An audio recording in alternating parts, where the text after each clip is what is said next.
All right, it's time again, that time of the day again, where we do a Saturday stream with no endless tower, of course.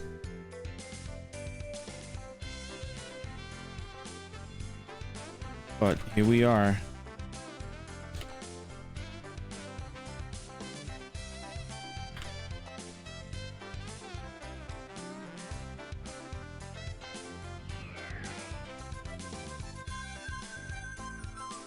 Hey Conan, how you doing?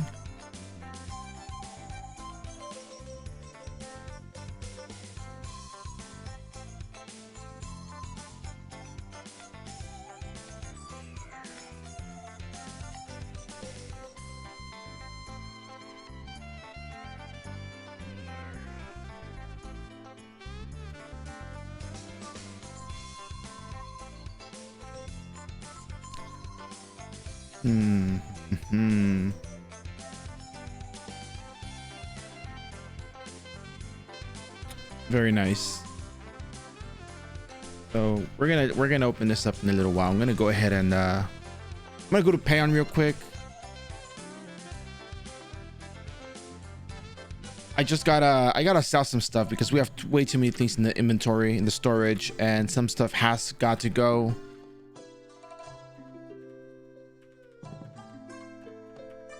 Like, weird. I remember being able to close these shops, just escape.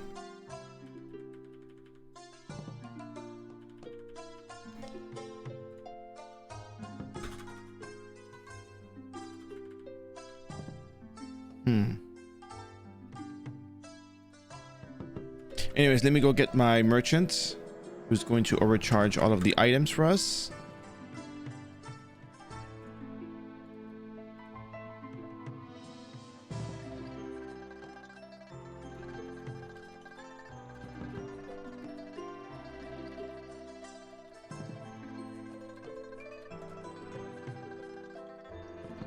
Okay. This guy's all the way over in the Eden group. Now he's in Frontera. Can't even teleport to Payon because he's got no Zenny.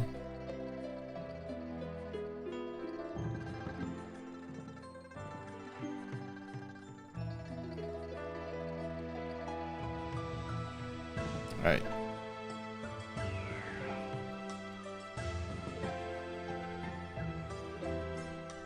Today we're going to do the usual rotation part of it, and then we're going to jump into the Wolf Chef quest and the Fire Basin quest. They're not difficult, they're just a little, could be a little time consuming.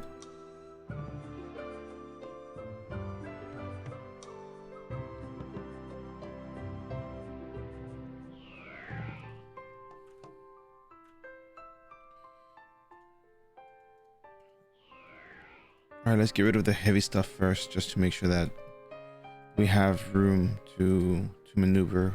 I'm gonna put our Valkyrie shields in here. We're gonna have to have all of them here. The airship stuff weighs nothing, so it's not a problem.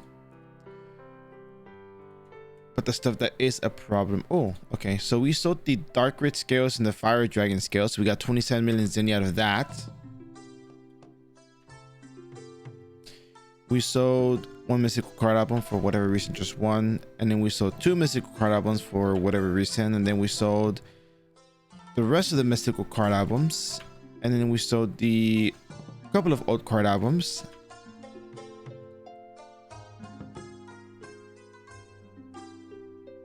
Well, that's a lot. Let's start with this here first. All of this stuff is definitely not something I'm going to keep anyway, so it'll just go, just to go.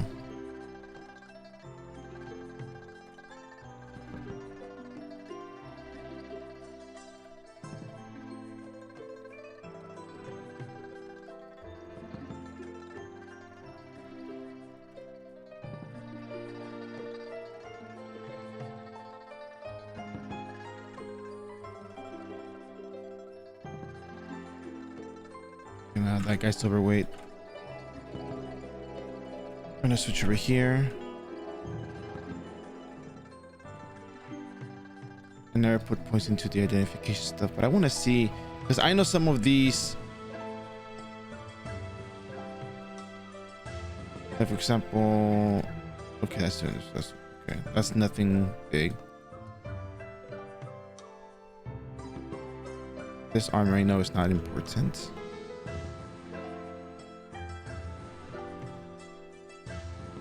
So we pretty much know Zenny on this character, for starters, so okay, all of this stuff can go. The I don't have push cart. Okay, these level 4 weapons I have no need for. The Santa Pornico, the Aquamarine is not gonna go. Thirsty Flower is not gonna go. Hot tea sells for nothing, so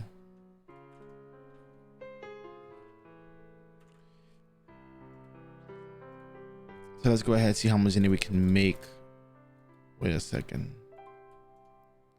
Oh yeah, the Royal Guardian Ring, the one from the Friday instant, that sells for 186,000 Zenny if you overcharge it. So you want to go fight the Dead King and make 186,000 Zenny? That's might be worth your while.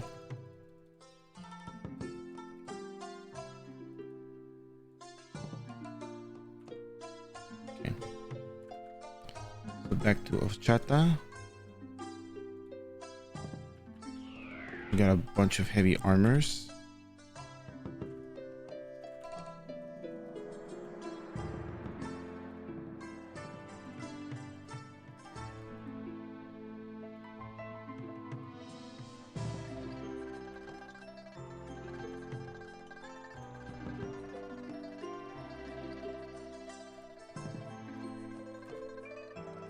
A merchant is now somehow overweight.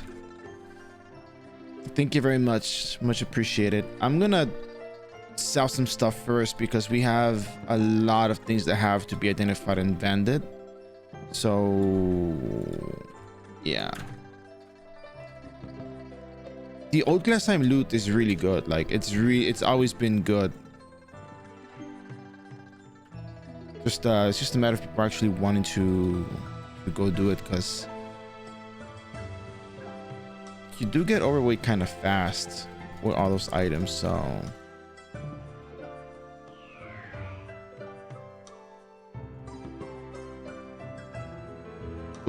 overweight again. So it can be kind of tricky.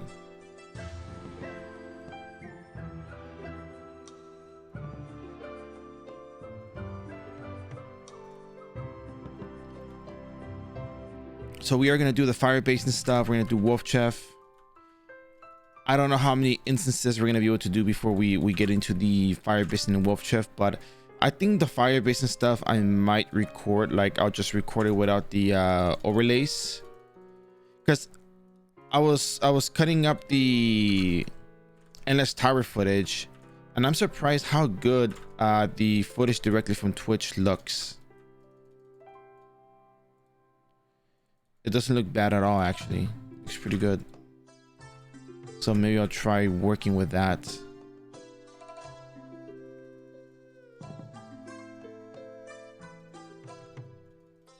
Oh yeah, we got an Ifrit ring on there. We got a pendant of chaos on there. That's not bad, actually. We could probably sell that for a little bit.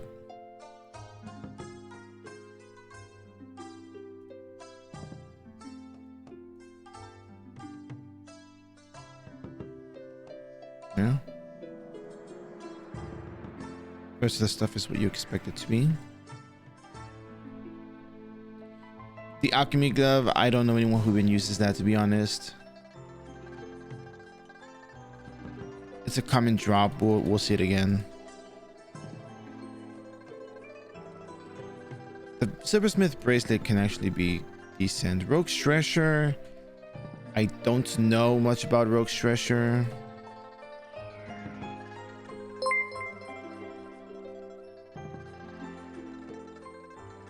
Oh, that's gotta be a Valkyrie armor. Give me 1 second.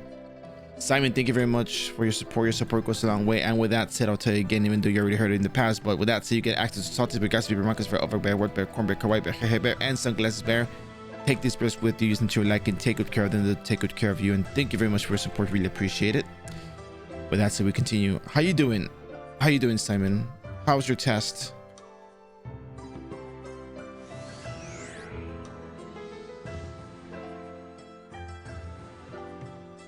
hope you did well on your test. You got your results. That's good. It's wonderful.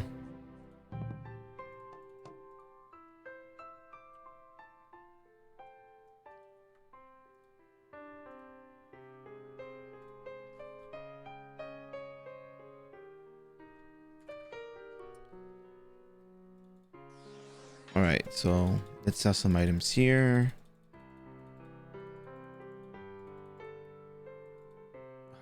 Wait, they have another Valkyrie armor in there? Oh, I do have another Valkyrie armor there. Okay, wow. There's gonna be more certificates.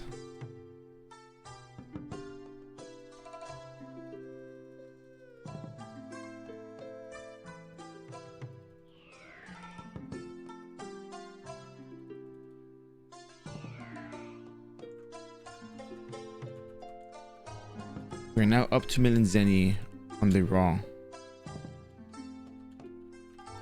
On the raw Zenny made from the items that we've sold. We have a lot. We have way too many armors that have to be identified and, you know.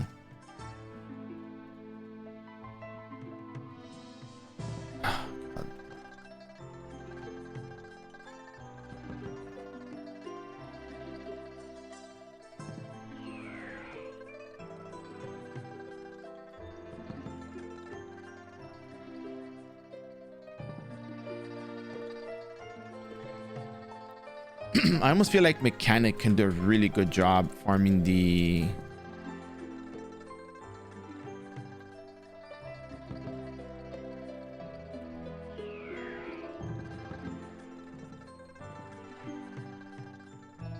what is that thing called again?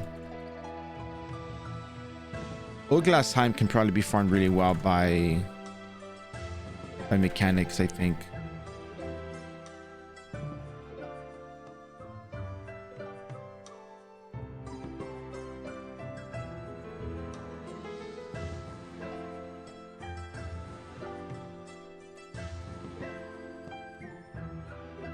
Going well. We're gonna do some instances followed by the fire based stuff and the wolf chef, because Mioke keeps telling me and I'm like, yeah, I'll do it the next day, and then I never wake up early enough to do it, and then I gotta go to the gym afterwards. So I probably, you know, will just do it, get it out of the way to keep my word on that.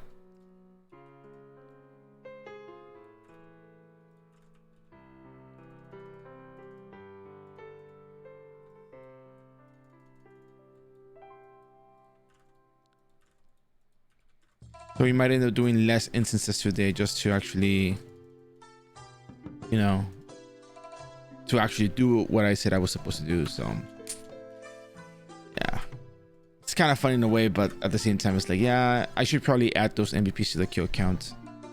Yeah, but I'm trying to collect everything. So I probably should make the extra effort for the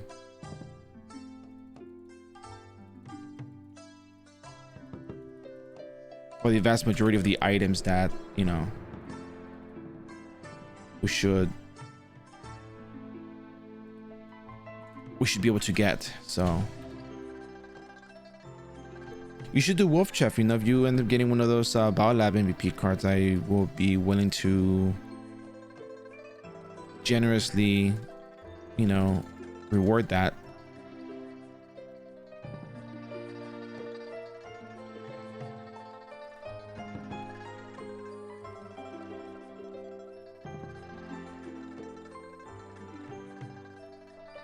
Which, in all honesty, is not a bad deal.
feel like I've seen that happen. It also happens when I try to highlight people's names, but it doesn't come up.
It's funny how I give up on the Grey Wolf armors.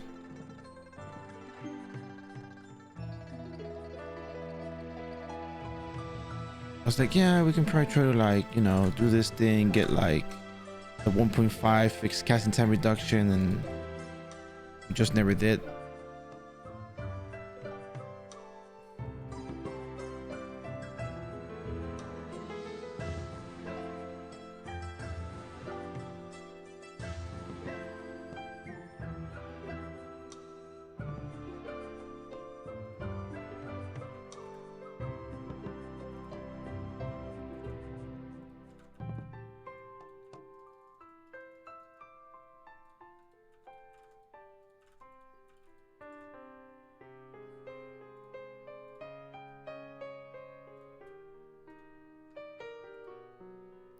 Yep. So remember, we're just trying to make room in the storage right now because we have a lot of items that should probably not even be there. But we're almost done. We're almost done with the armor section here.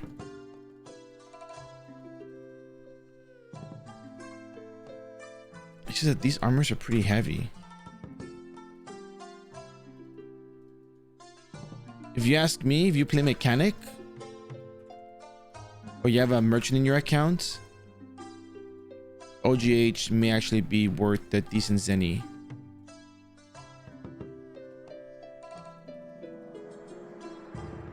Should be worth a decent zenny.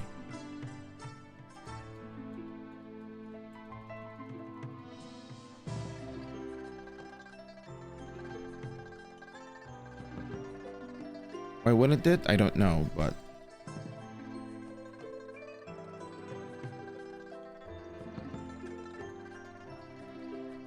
definitely should take a look at it.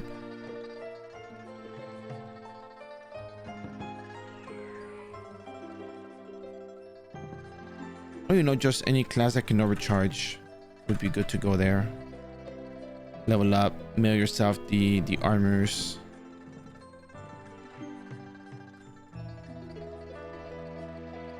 Or yeah, this is gonna sound funny. The quote-unquote pay-to-win option would be to get the one Zonderbow, because you can sell items directly with that item. You can summon the butler, and then they'll let you sell stuff to the directly to the NPC from wherever you are. So that could be worth someone's while if they're already spending the cash points and stuff.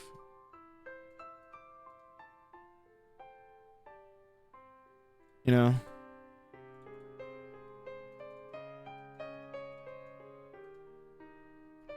God, I have so many things to sort through.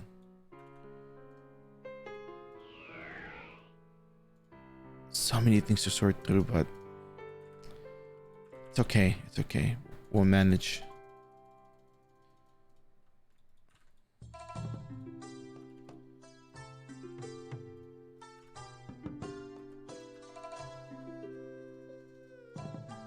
But as usual, some stuff is worth, some stuff is not as worth, so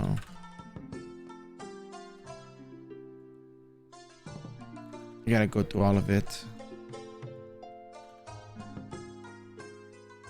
You found which one kind of bad? Which one?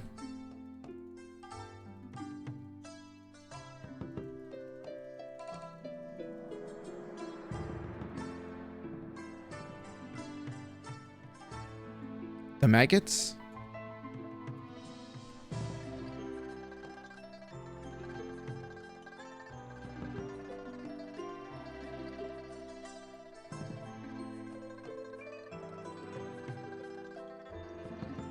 Why? What's wrong with it? You find it kind of bad? Like,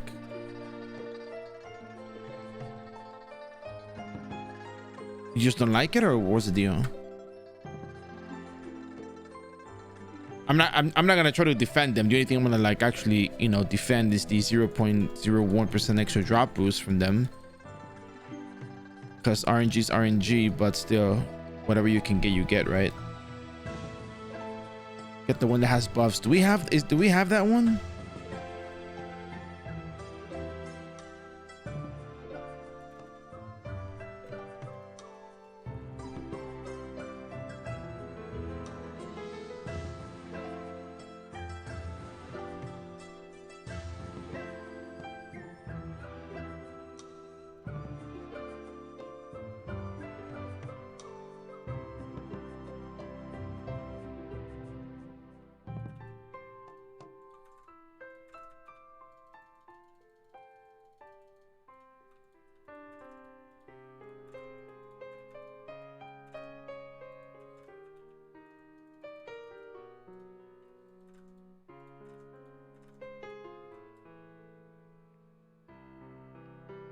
Yeah, so which one gives buffs? Does that exist, or are you just saying that you would rather see something that gives buffs instead of the drop boost?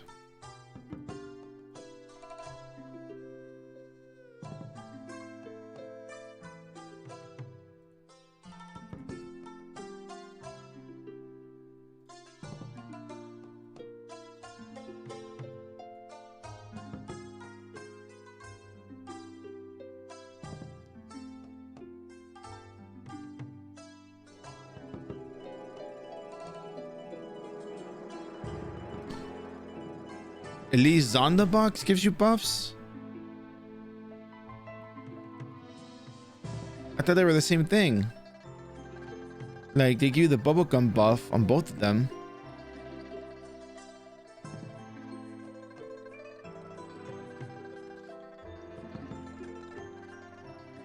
Oh, no. Elise Zonda does give you the option to sell items too.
Trust me, I know it does, because I use that one.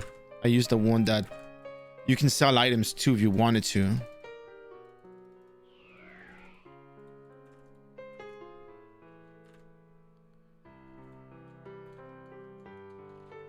But you also get the buffs. You don't go without the buffs. You also get the buffs.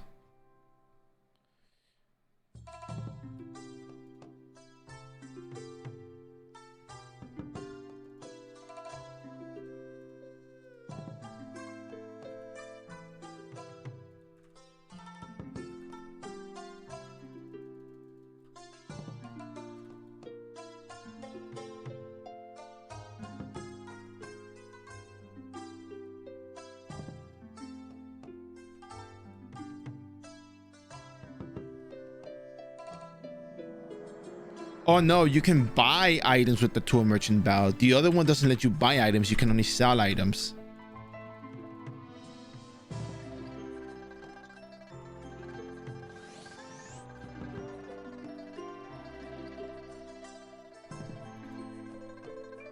It's crazy. We have magnify. Oh, right, because I'm overweight. Let me just.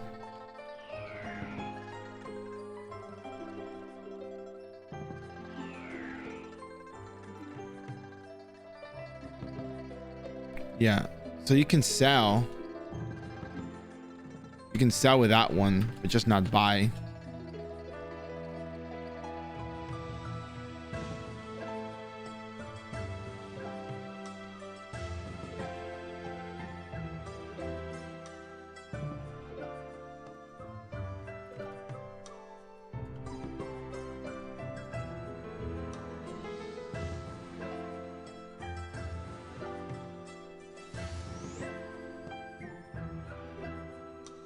Ooh, solar sword.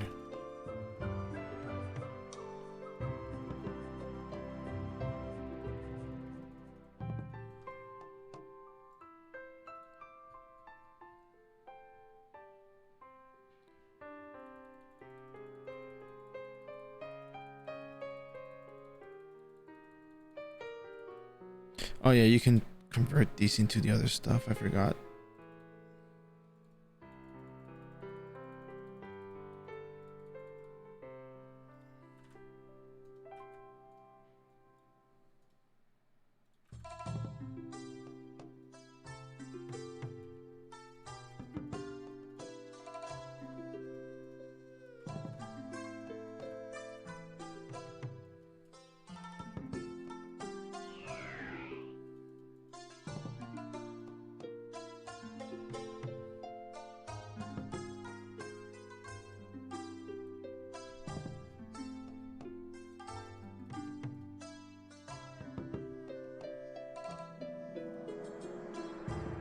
Oh look, Caesar's sword. Where did they even get that from?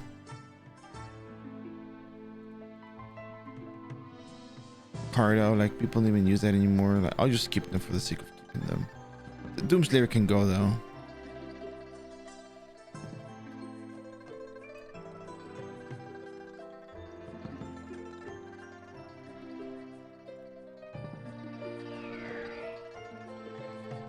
Let's see, what else do we have here?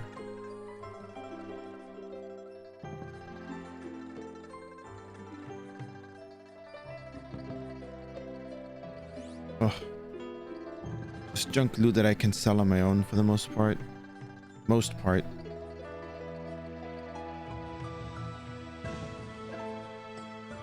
Guess we'll open the old loot boxes and see what's in them.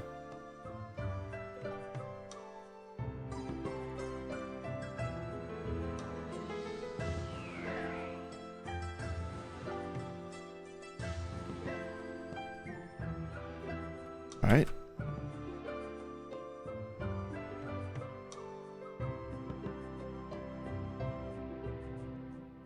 Oh, very nice. That's good.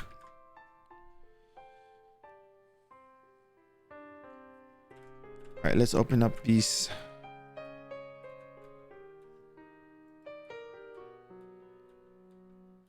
Old loot box from old loot box. The iRO. Tiger's foot skin.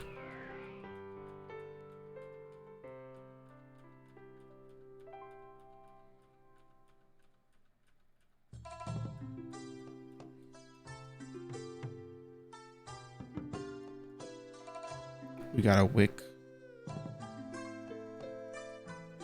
Oh, you can get gust bow from the old loot box. That's kind of cool.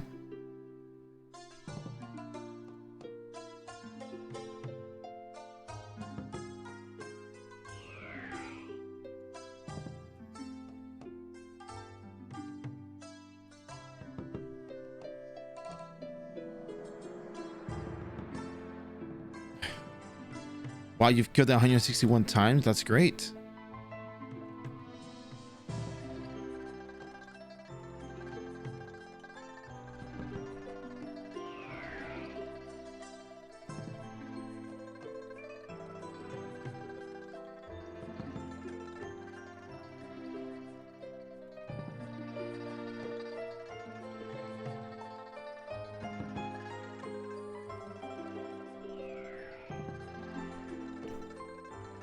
I think I probably made more from this than the direct sell of the blue boxes, but a lot of these items are probably not gonna even be like things that I'll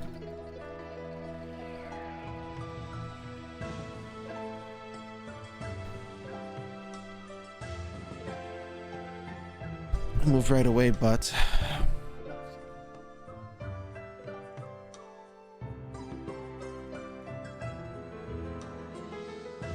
okay.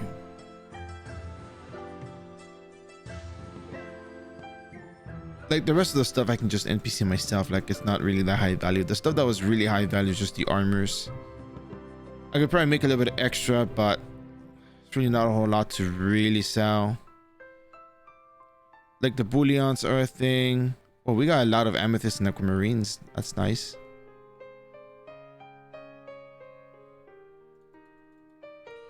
Yeah, but let's just go ahead and get a move on because it's time to get the ball rolling. We'll use this Zenny, this 6 million Zenny that we've made from selling the armors and all to buy our bubblegums for the day.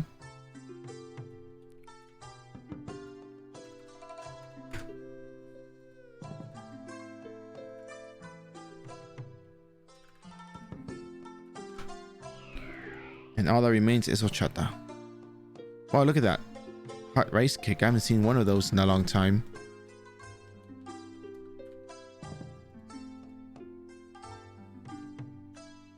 Gotta go repair that.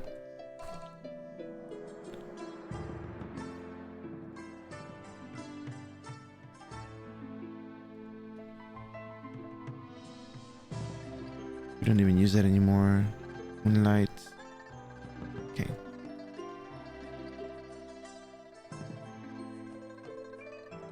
Let's go convert these old purple boxes.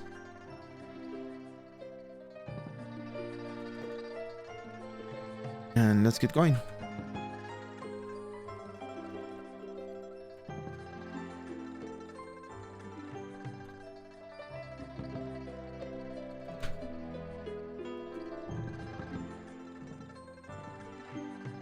All right, what am I doing today?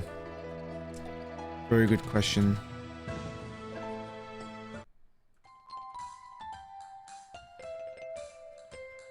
I'd like to know that myself, but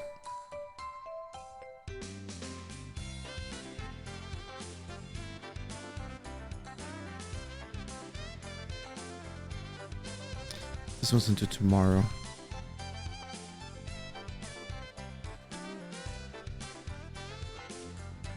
Oh, we have 12 bubblegums. Okay, we don't need more bubblegums.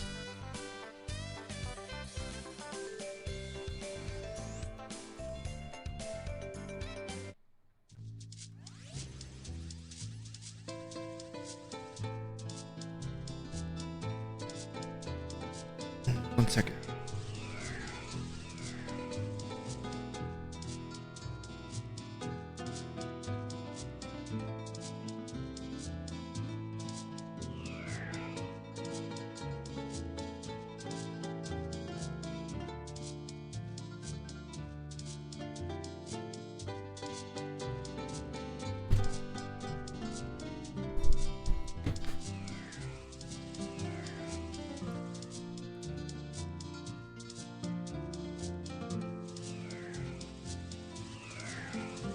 Sí, este es el servidor original. Oh, I have something coming up at 3. I think Mickey's not gonna like my answer to this.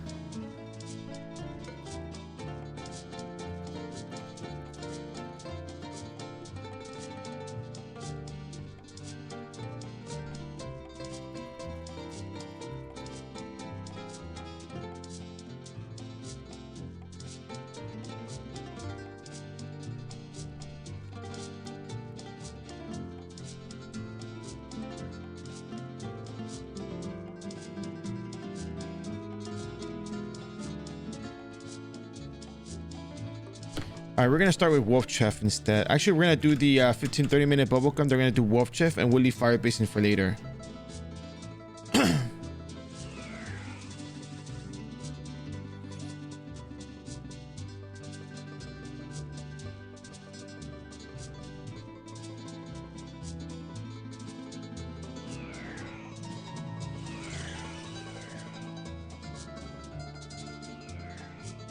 Well, for starters, ¿hablas español?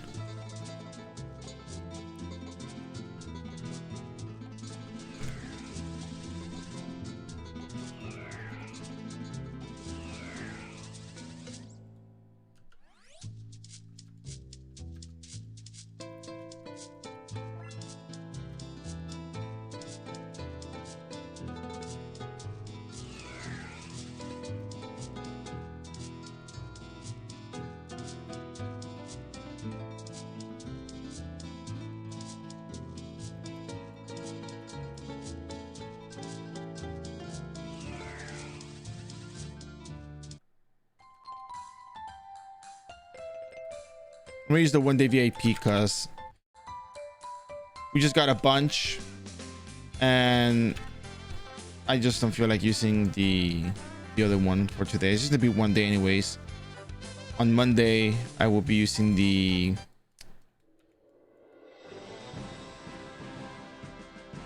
what is that thing called?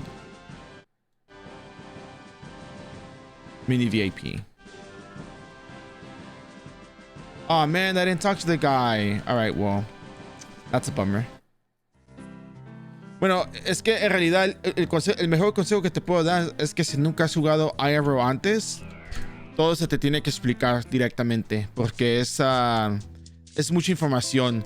Aunque sepas cómo jugar el juego, una cosa que yo he aprendido tras los años es que cada servidor tiene sus diferentes servicios, sus diferentes cash ups y sus diferentes estrategias de cómo jugar el juego, pues.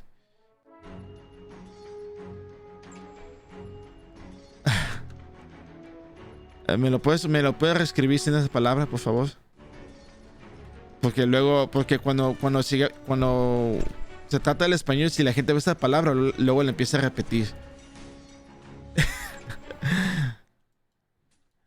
Pero sí, no, no es que esté demasiado avanzado. Si has jugado Ragnarok Online antes en tu vida, te puedes adaptar fácilmente. Nomás se trata de saber cuáles son los NPCs, las customizations que existen en este servidor y cuál es la estrategia de cómo se sube de nivel. Porque en realidad es muy directo, es muy general, no es muy complicado. Nomás es mucha información.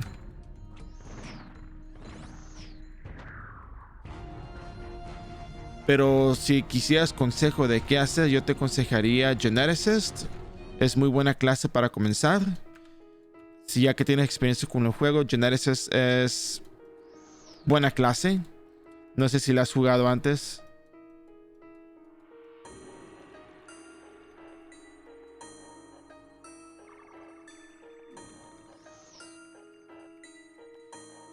Sí, sale el Merchant. Pero el problema es que si empiezas de cero, la forma que subes de nivel es puro Cart Revolution.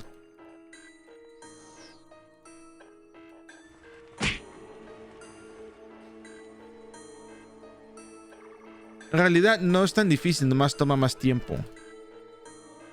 La mera realidad. Yo he subido cada personaje al nivel 100 y varios a 150 y varios a 200. Y la mera verdad es casi igual todo, nomás es saber a dónde tienes que ir. Es todo, simple y sencillamente. Si digo Cart Revolution hasta nivel 100, pues va a ser Cart Revolution hasta nivel 100. O sea, es la forma más fácil, más directa.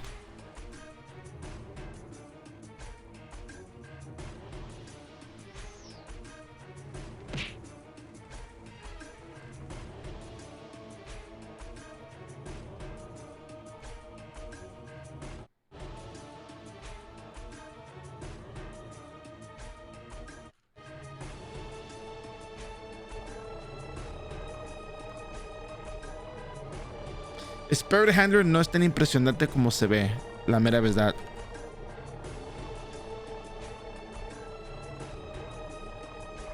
Te voy a ser muy sincero. Se ve interesante y todo, pero otras clases hacen mucho mejor daño con Cash Gear y son más fáciles de subir. That's number 847. Como por ejemplo, Geneticist es ranged. Puedes atacar muy rápido. El Cash Gear está muy barato adentro del juego. Puedes hacer farm el Zenny para comprar la armadura de la gente. Pero es que yo hago todo con... Yo hago todo de free to play, pues yo hago todo nomás con lo que el juego ofrece directamente, pues no uso cash gears en mis personajes para los directos, para los free to play streams. Entonces es un poquito diferente porque mucha gente te recomendaría cash gear de volada. Entonces es la diferencia. Yo trato de enseñar basado más en las mecánicas del juego y así pues no tan súper avanzado, pero o sea, nomás explico cómo funcionan las cosas y qué tienes que hacer, bla bla bla y así. ¿Cuál es tu clase favorita? Dime.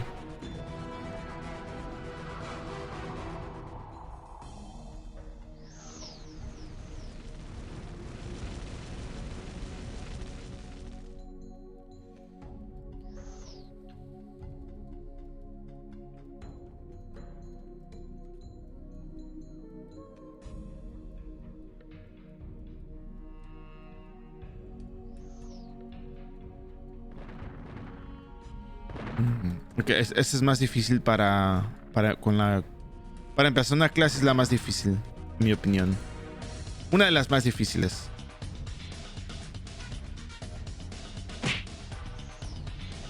High Priest está muy caro. O sea, para ponerle armadura y todo eso está caro. ¿Qué tal Assassin? ¿Cómo tú estás, Assassin?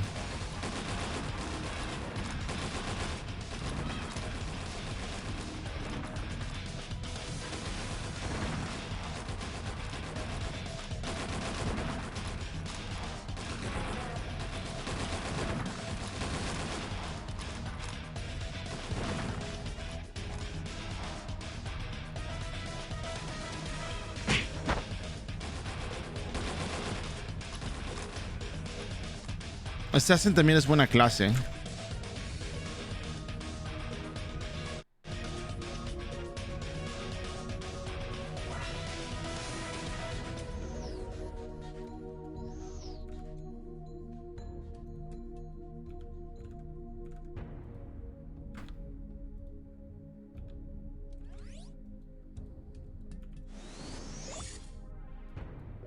No lo bajes de Steam, bájalo directamente del World Portal website. Espérame. That's number 848.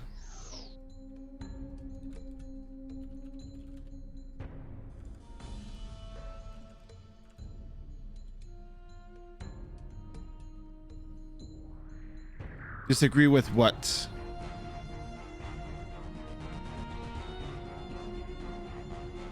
Challenge me, Vividort.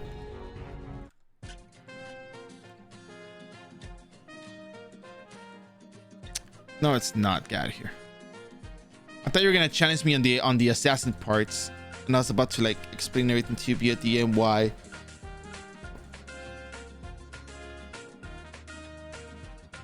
You know what? It's because. Well, actually, I will DM you now.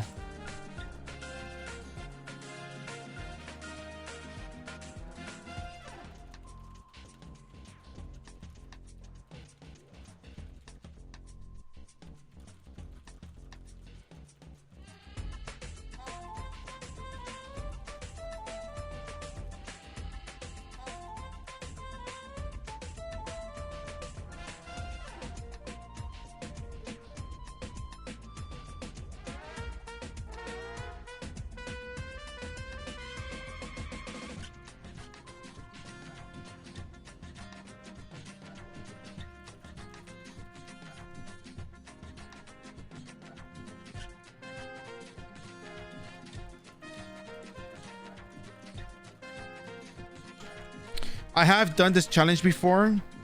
I didn't keep track of how many kills I had done, but it was between 800 and 1,000. Not more than 1,000 from my basic smooth brain understanding. It was not more than 1,000 based on what I counted. Because I counted it based on which instances I ran per day, per week. Like, oh yeah, I ran this many instances and I fought these monsters. I think I did more on this series than the other one, because the other one was just like ET and like the EC instances. Over here, I'm actually going out of the way to go to every single place. So yeah, I had it easier last time, I think. Because last time when I started doing like doing it daily, for for lack of better wording, it took less than a month to get the card. And that was like maybe like, like 4 to 6 endless towers. And then the rest you can count, like, I think it was like 10 MVPs you can count daily or something. I can't remember exactly, but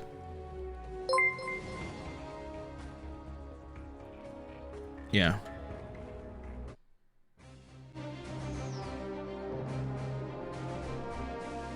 Regner, thank you for the follow. Hope you're enjoying the stream. Every single yeah, I know. You know what? I actually don't know if I can make it to the Reaper today.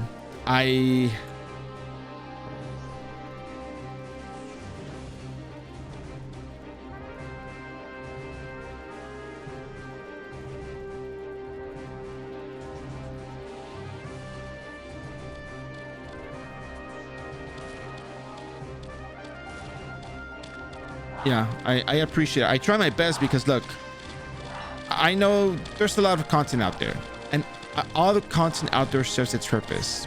A lot of content is very high end, if you will, where people, they mostly just one shot a lot of things and run through things. But at the very least, I feel I can at least explain the process by actually going a bit slower.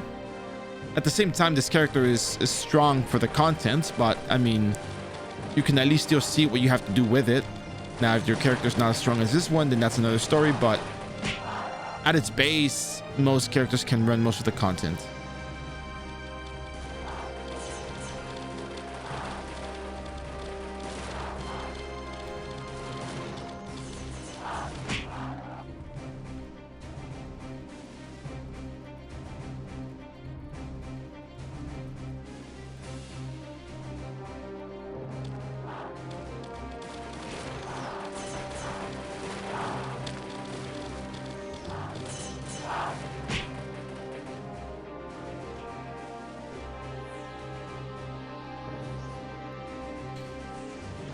The Steam clients, you end up getting like memory leak, and it slows down significantly.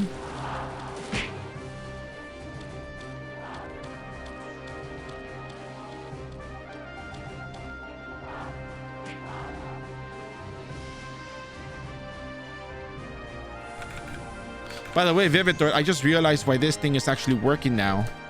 It's actually working because they updated the one thing with the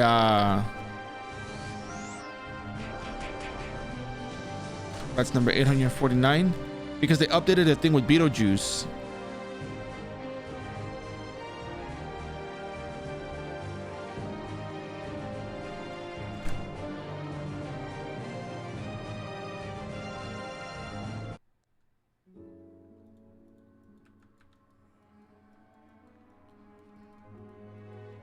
Because Beetlejuice does the same thing in Constellation Tower, and that effect was quote unquote updated when they brought in the new patch. It overwrote that file. The fire thing that spawns around Miguel.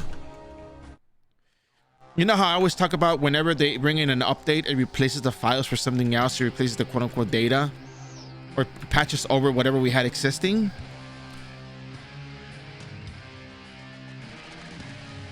Yeah, that's the case right here too.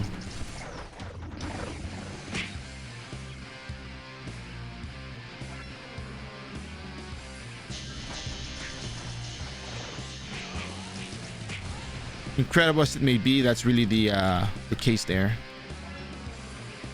Let's see, Tengo Fan card.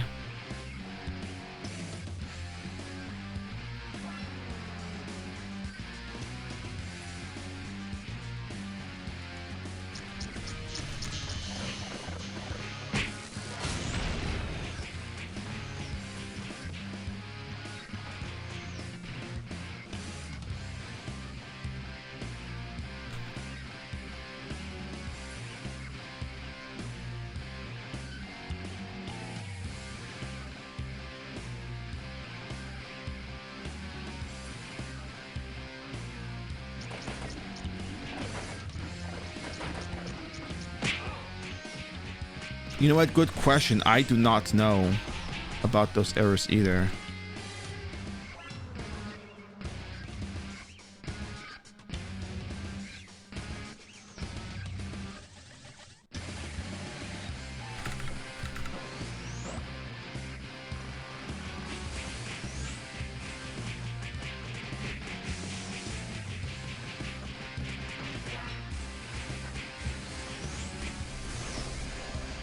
That's number 850.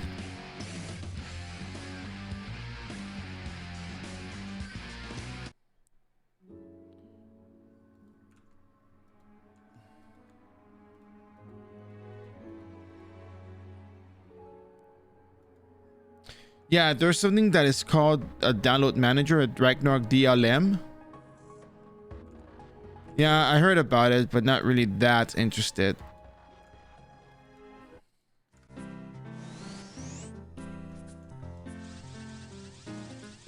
Unfortunately, but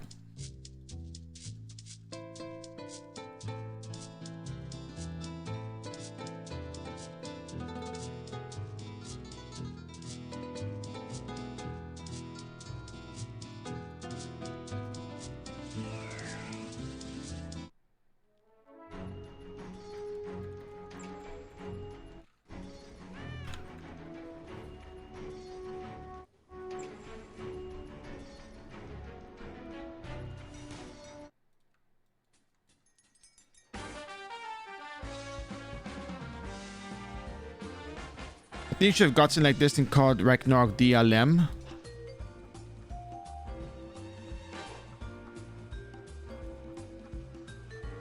I have not used that installer in a long time.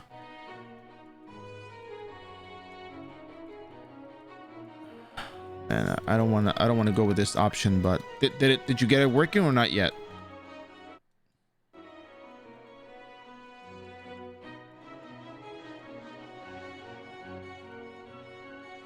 Okay, it's patching. Okay. Yeah.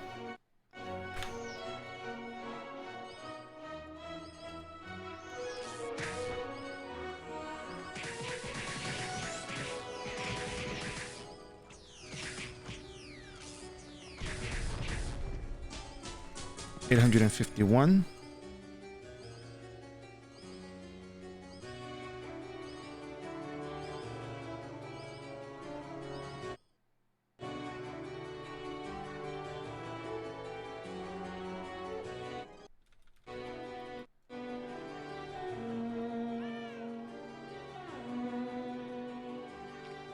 You probably just meant to type media. I don't know.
Yeah.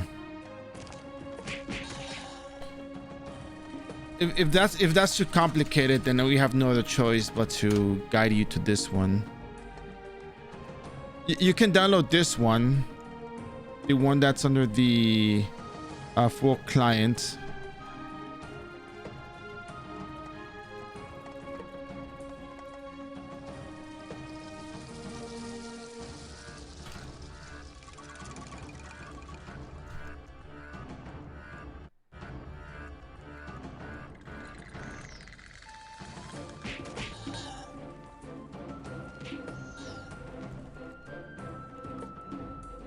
If you can't get it to work, Ragnar, you can go to the wiki link. I've been sending support tickets for that.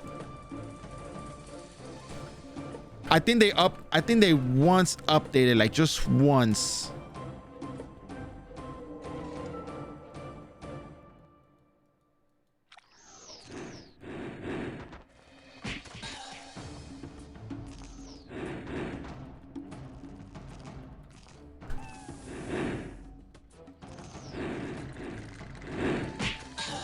Es el folder directo, la mera verdad, pero... Ya, la única diferencia es que uno pues se actualiza desde cierta fecha y alguien lo actualiza manualmente, pero hay ciertos cambios que hay ahí en ese folder que no son parte del original. Ciertas cositas. Pero yo no uso ese folder, entonces no sé. That's number 852.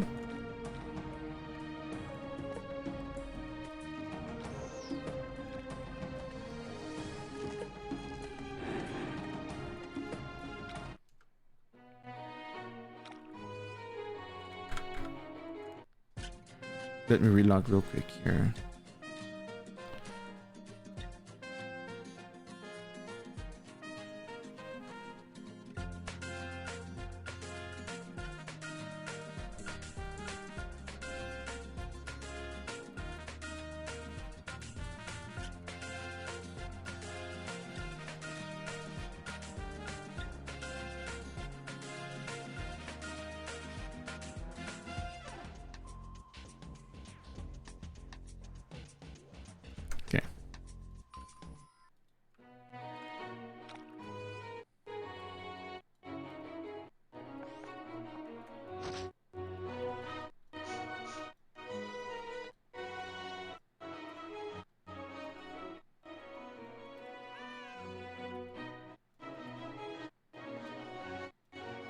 Yeah, that's what I have to do.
Floating Garden is actually not that long of an instance, now that I think about it.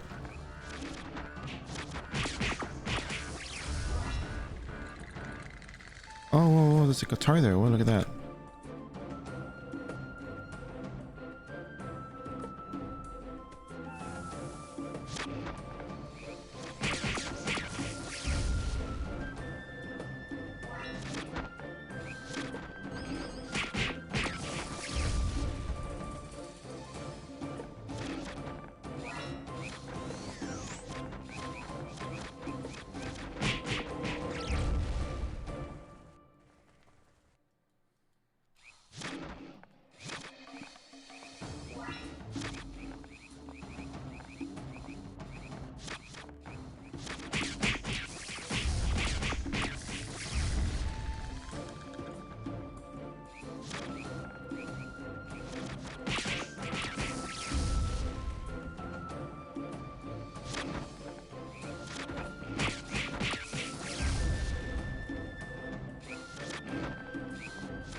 Wow, that was a little sudden. I was trying to stoop. When I saw that little cast bomb, I'm like, oh, I gotta hit the stoop button. And I hit it halfway, but I think I was already dead by then.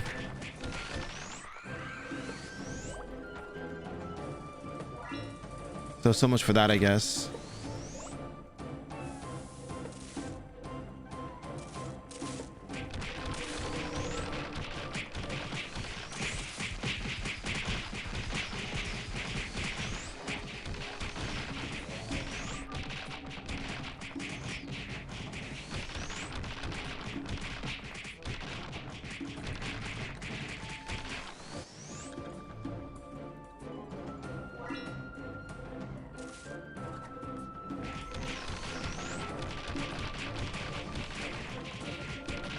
Alright, you're watching the VOD. Don't expect Firebase in that thing. We might just be doing the Wolf Chef today.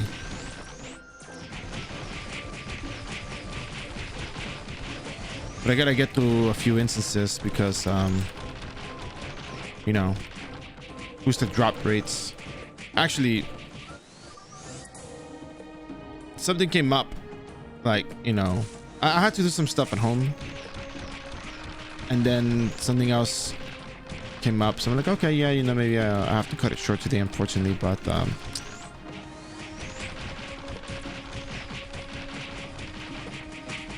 boosted drop rates is today, so maybe we'll take advantage of the boosted drop rates today. That's 853.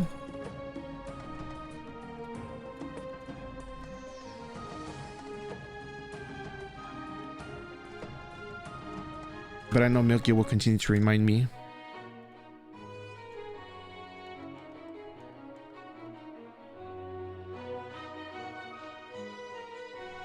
$30 minutes and 30 seconds. I think we have enough time.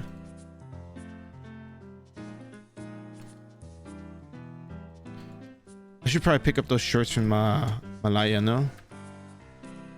And use them to teleport over here.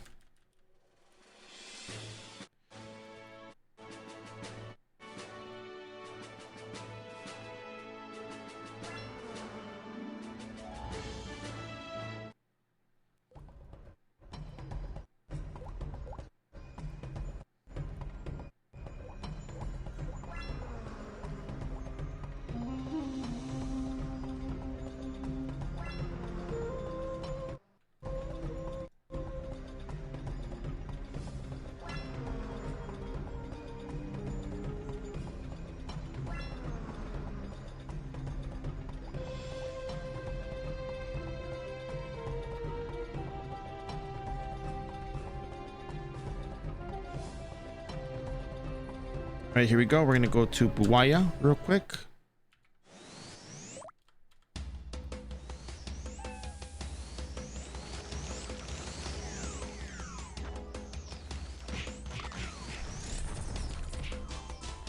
And that's number 854.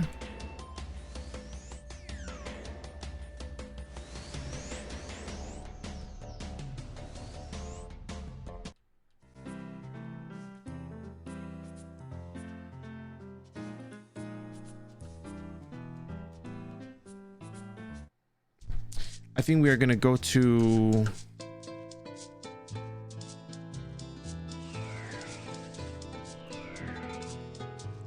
Charleston.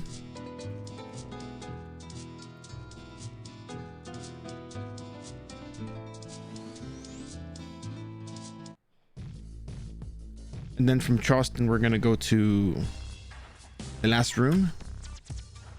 We're going to pick up our gravitational device.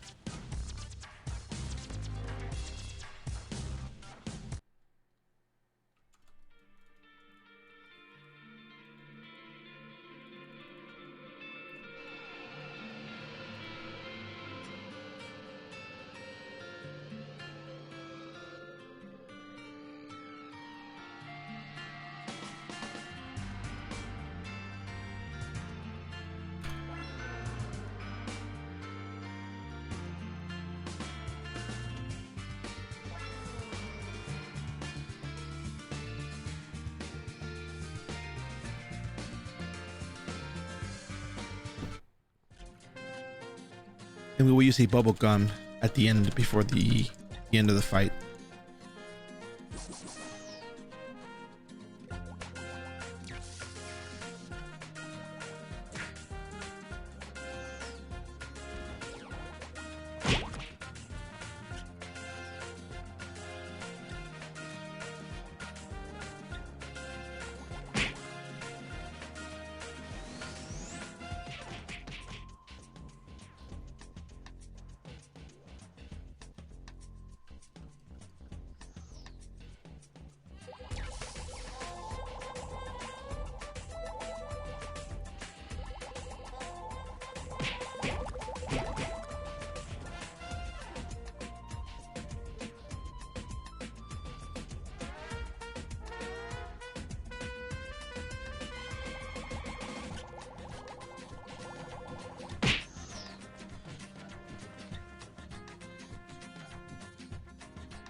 I usually pick up the locations just to, you know, double check that.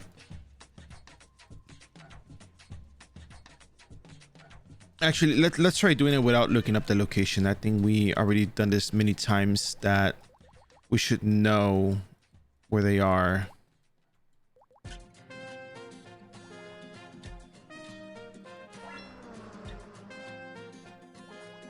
Yeah, they spawn like that anyways. Okay, cool.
Yeah, chaos server, that is correct. So there is a way to start up the game because the, how do I say this? The way you start up the game changed from a long time ago. And you have to go through a little quest line to get easy levels and, you know, move along. Depending on which class you're going to play, you do these things, you know, differently. It really depends on which class you're going to play. So let me go ahead and just get the VOD that I want to show you.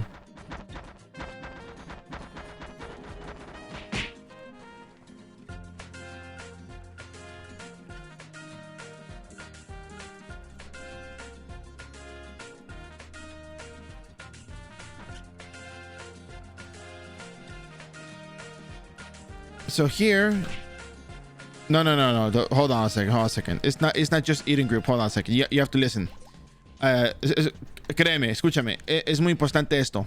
Te lo voy a decir en español. Sigue este video y va a haber una diferencia entre esto y lo que va a ser jugar la clase de Thief, ¿ok?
ese detalle es muy importante porque si haces el job change en la academia, no te dan los skills de backslide, throwstone y todo eso, y son muy útiles esas habilidades. Y luego la otra cosa es el eating equipment es bueno de tener. Te lo dan de todas formas, pero las habilidades que te dan son mucho más importantes. Porque backslide si lo usas, definitivamente usas backslide para salirte de apuros, pero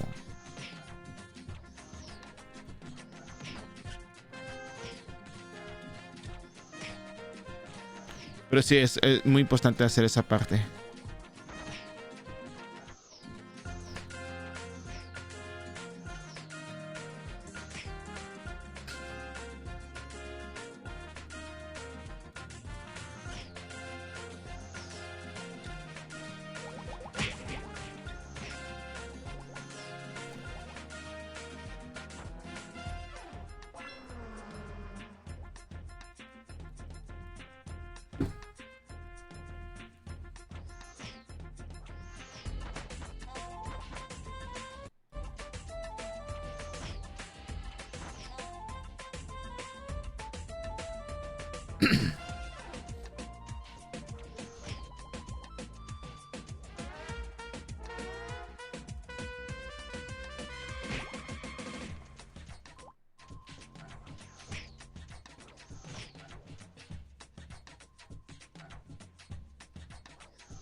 That's number 855. We got shoes and a two-handed sword and a component.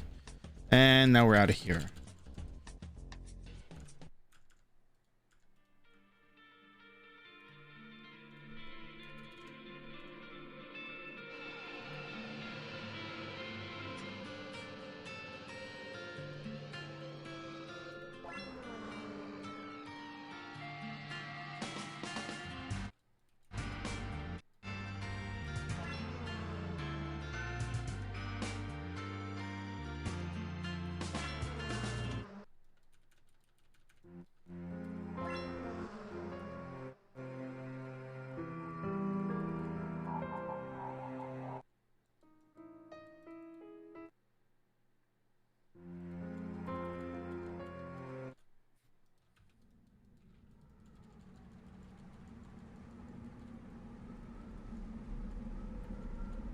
Right.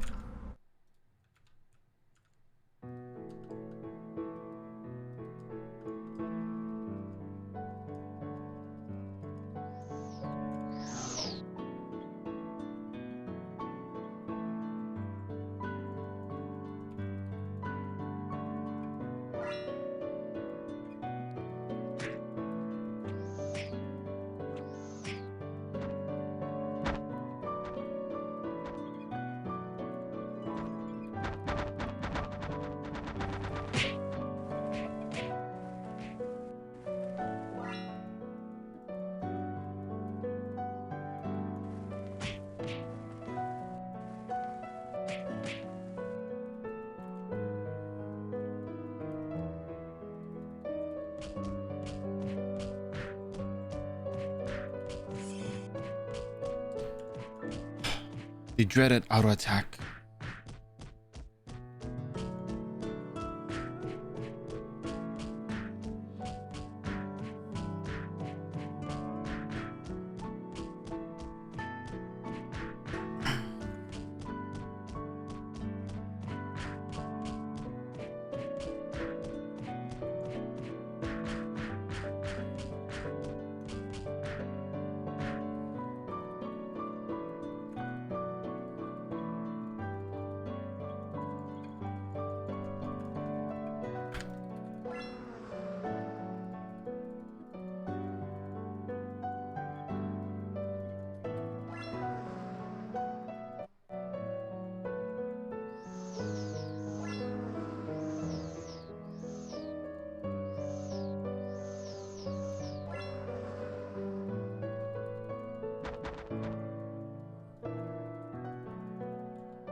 That's number 856.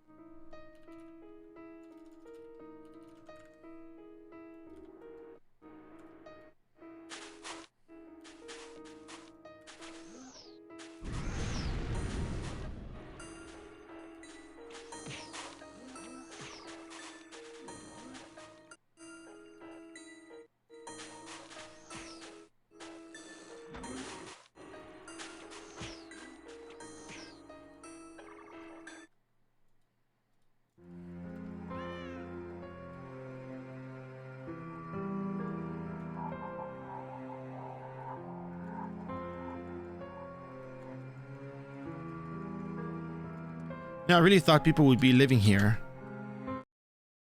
Like everybody would be outside of central laboratory.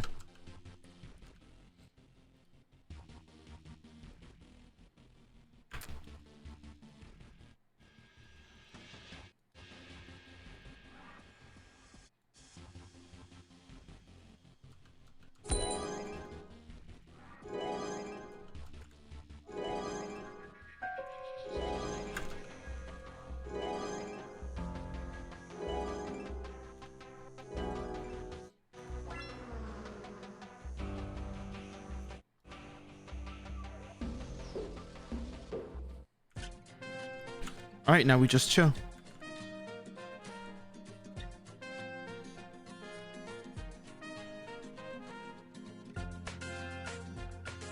I know. I just needed to get the code. I don't know what the code is.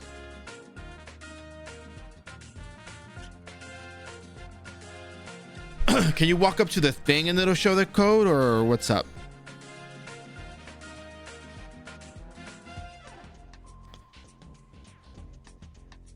It's the same thing, because the first one that you open, the first click is going to give you the number.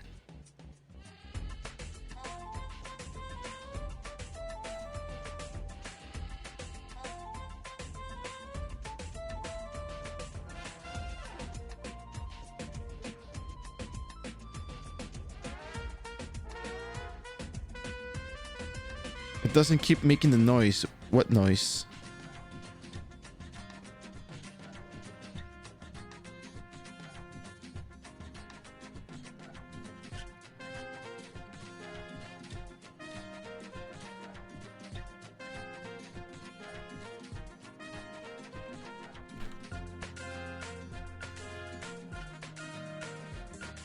Oh, I didn't even notice it.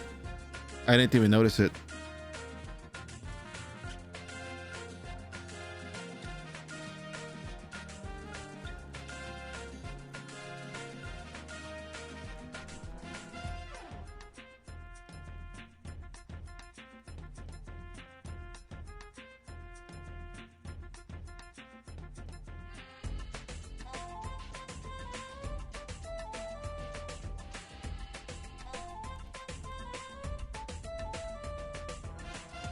Yeah, so I mean, it's really the same thing. You click, I mean, it makes noise, but I just want to get the number. I didn't want to walk all the way to the other side as much, like click it as soon as I could. I don't know, it just I don't think about that. It didn't. I don't know what to tell you. I get what you mean. Like, I get what you mean, but I couldn't feel the difference. Ooh, Edgar.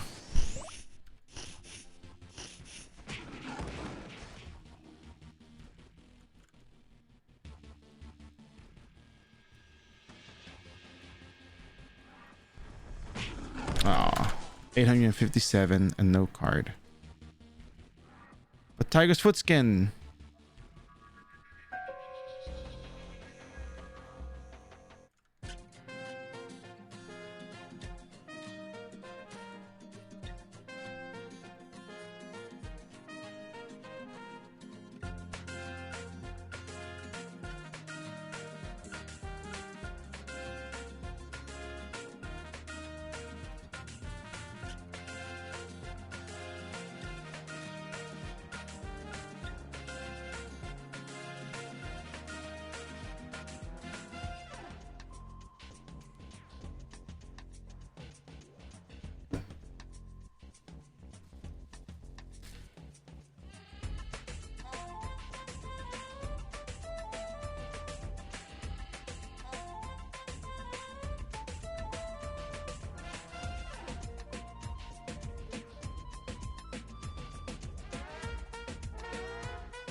All right, it's just Garm.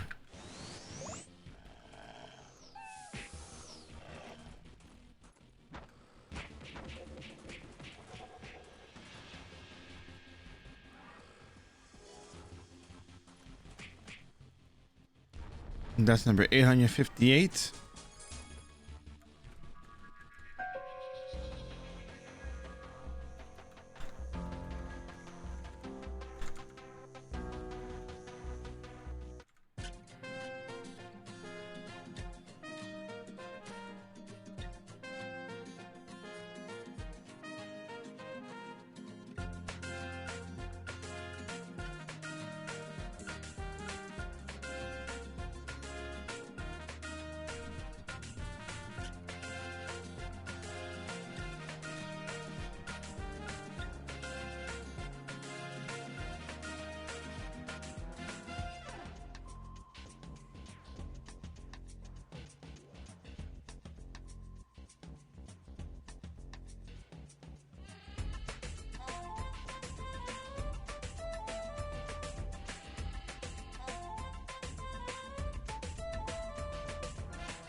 I hope the last one is a good one.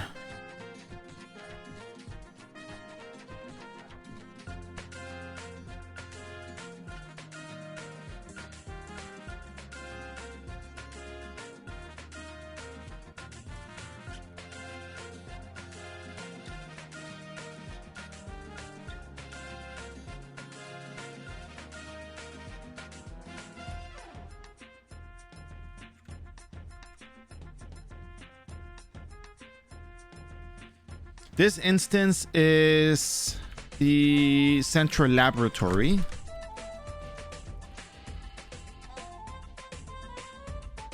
30 random MVPs per day. It can also spawn mini bosses, which you kind of don't want. Ah, come on.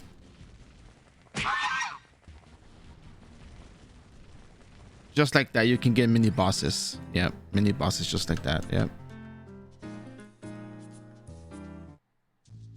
Like a toad appearing instead of you know, something good. Geffen Tower, yeah. Let's go Geffen Tower. And then this is the MVP Summoner.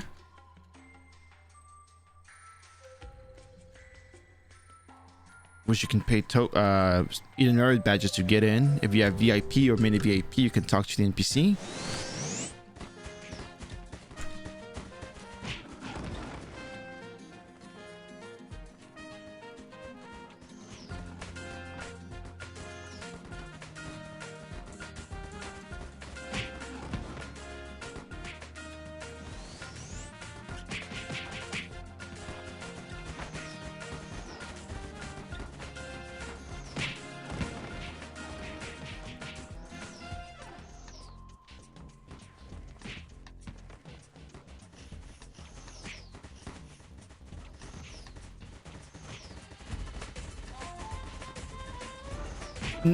It's only fixed MVPs. They haven't updated this thing in years, so this thing has not been updated in a very, very long time. So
Oh, is he immune to?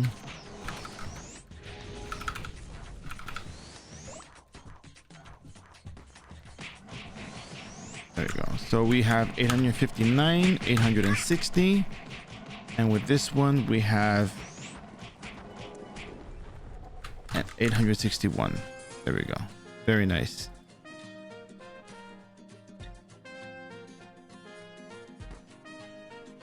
Okay. That's it. So let me just update my list over here. MVP. Oh. And then MVP Summoner. 859, 860, 861. So we're done with the episodic content. Let's go over to the dimensional time gap. I believe we can do maybe Evil Believer or Jitterbug into Fenrir.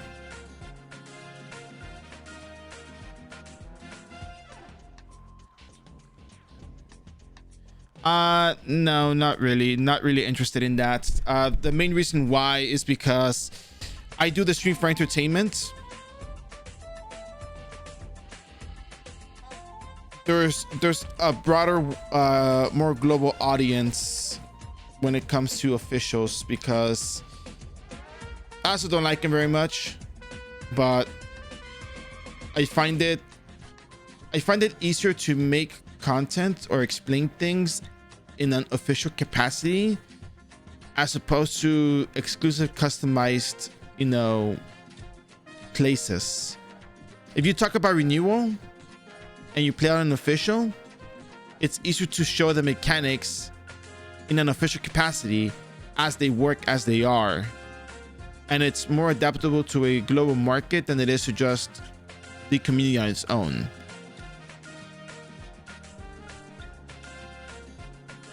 I don't know if that makes any sense whatsoever.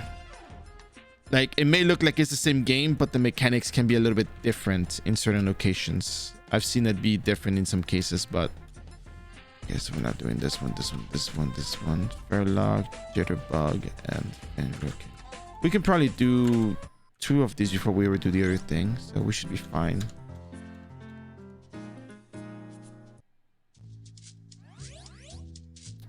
I do have 4 minutes on this, but I'm not confident I can clear the any instance with that little time. Oh, I don't have any more badges. Oh, okay, so we're gonna go ahead and do Face from Nest first.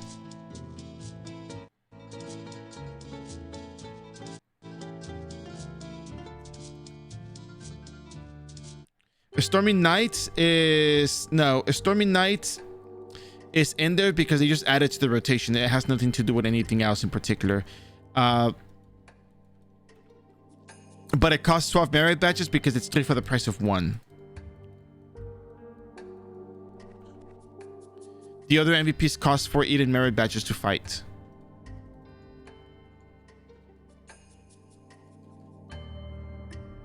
So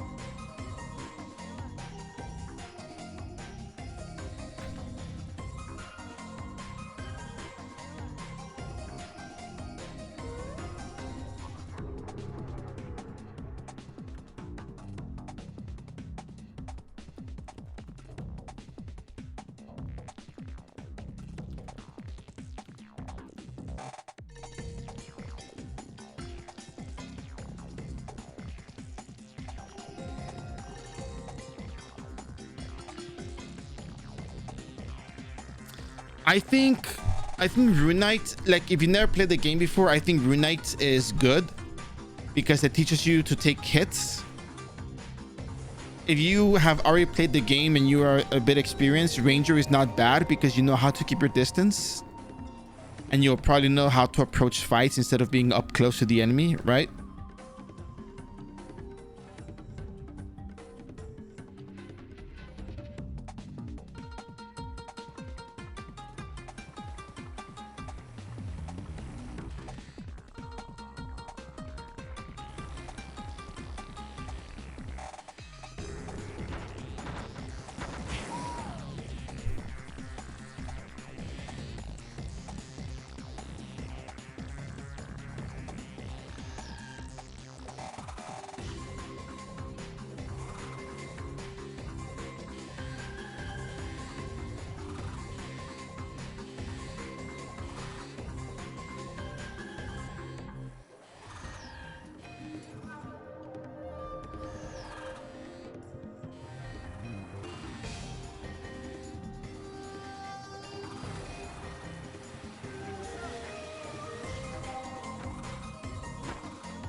Oh yeah, I have that one blocked off, but yeah, I know what you mean.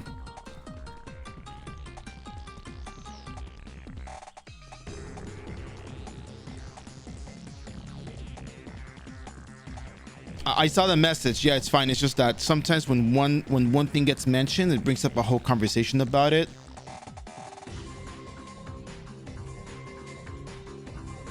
But yeah, if you played Ranger, do you know how to use the Claymore traps, the landmines?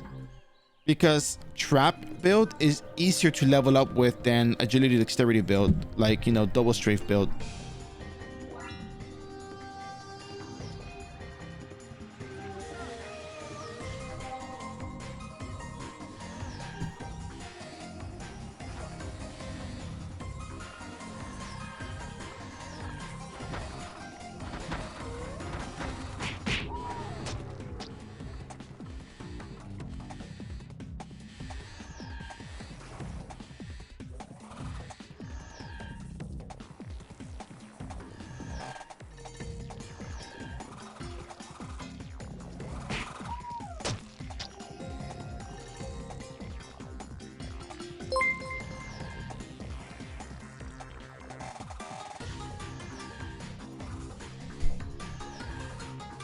So easy, thank you for the follow. Hope you enjoyed the stream.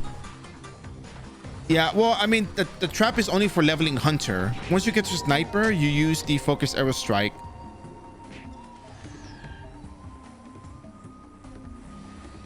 And it's easier to use Focus Arrow Strike for leveling than it is to use Trap at that point. The only reason you use Trap is because it's more SP cost effective than using double strafing or auto attacking. Like, one double strafe is not going to kill a heartbeat, but a double strafe is going to kill, it's not going to kill it, but a landmine is going to one shot the heartbeat. So for almost the same amount of SP.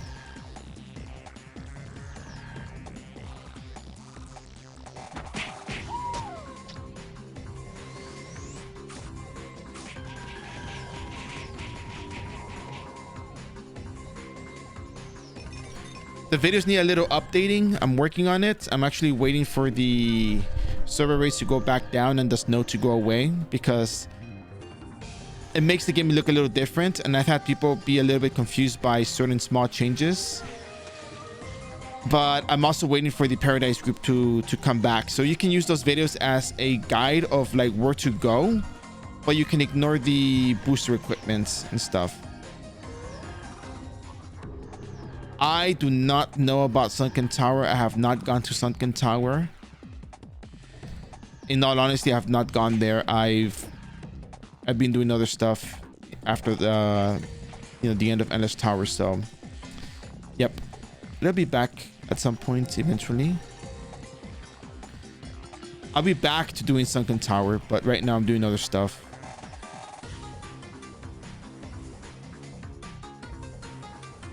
I heard, but I did hear it's good EXP though. I did hear that though.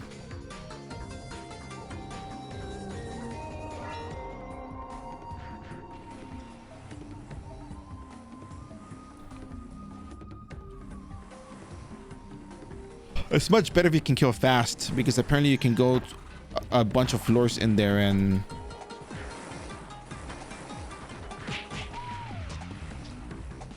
whoa, whoa, whoa, whoa, whoa, whoa, whoa.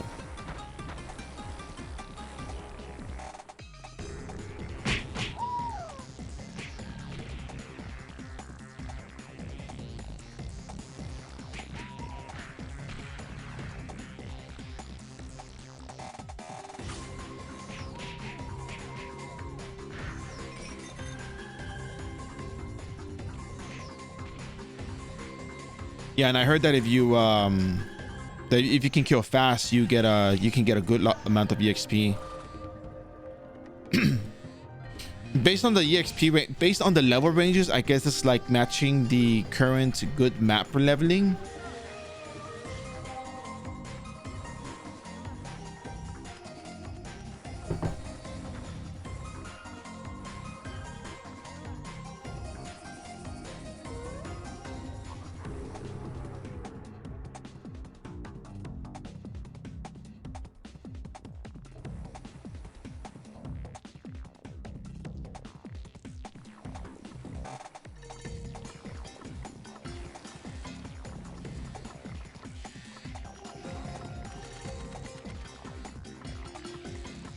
I do not use VPN. There's just like direct connection and that's it. There's nothing extra to it.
I do not. Oh, I think it's fine to mop them.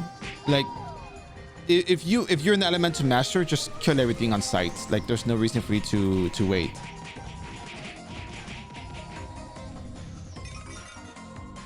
Just go for it.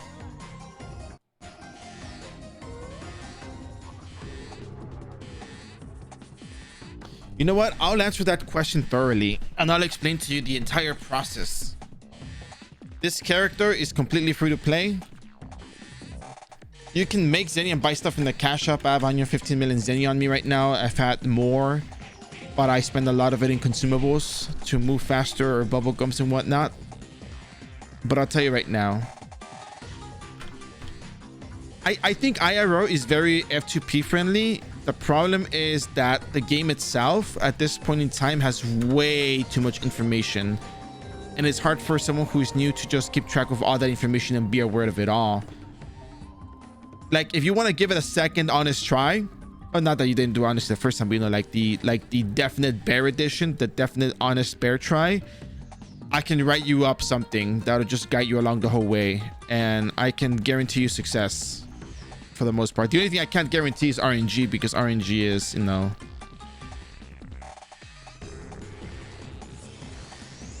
very variant in, you know, all shapes and forms. But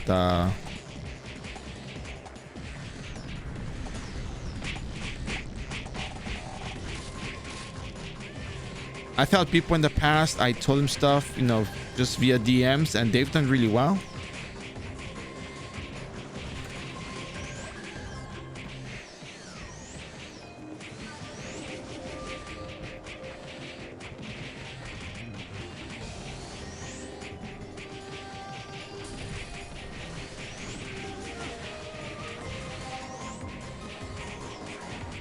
Wow, I survived the red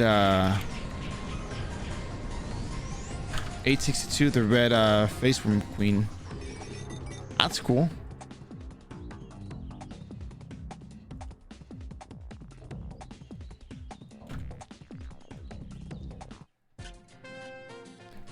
Yeah, look, how about this? Look, after the stream, I'm gonna be going out, but look, contact me via Discord. Just contact me via Discord. I'll walk you through everything. I'll take the time to write everything up. I did the same for somebody else last weekend. They asked me a few questions and I was like, damn it, like, well, you know, I want to help you. I will help you. So I'm gonna give you like the quick information because I gotta go to sleep. 2.5 hours later, I'm still talking to the person, walking them through like the process of like the stats, the skills, where to go, what to do and whatnot. And you know, it was honestly, for me, it's kind of fun because it gives me insights on what a new player needs and how to approach it for a new player. So yeah, I'm gonna be honest with you, this kind of stuff I wouldn't mind putting it on YouTube. It's just that it's like, I don't know how to explain this, but I feel like it's kind of hard to keep it as entertaining, or rather, honestly, I'm at a loss for words because I really don't know how to explain this. I just feel like it's like I could do this for every single class. Like, that's the problem. I can do this for every single class, but it's just so like Okay, let me give you the explanation as to why I haven't really done all that much yet. First of all, we're missing a very, very important update for me to cover the 1 to 99 entirely. That update is the Paradise Group equipment update, and that, well, Paradise Group in general. We get better equipment for the Paradise Group. We get weapons and armors that are updated. We get updated quests. You can actually do the quest for leveling. So it adds on to, you know, everything that I teach. It just makes it easier overall. The booster stuff is somewhat outdated because we now have the Juno Monster Society quest that you can do.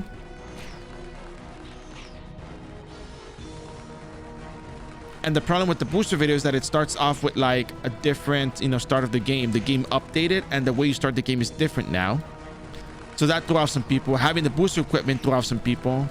So having different equipments and throw off people saying, hey, you got this equipment, but now I can't get that equipment. Is this, you know, I have to go and explain all of that again. So that's a me problem, because the other problem associated with this that I tie it to is you have new players and you have returning players, and you have players who have come back after like 2 decades. Well, almost 2 decades, right? Now, see, that's the problem. See, hold on a second. Let me go off into that. You guys are gonna be like, Sumper, you're making this too complicated. But the problem is that it is actually very complicated. I don't want it to be. I promise you, complicated is the last thing I want to make things be, but still.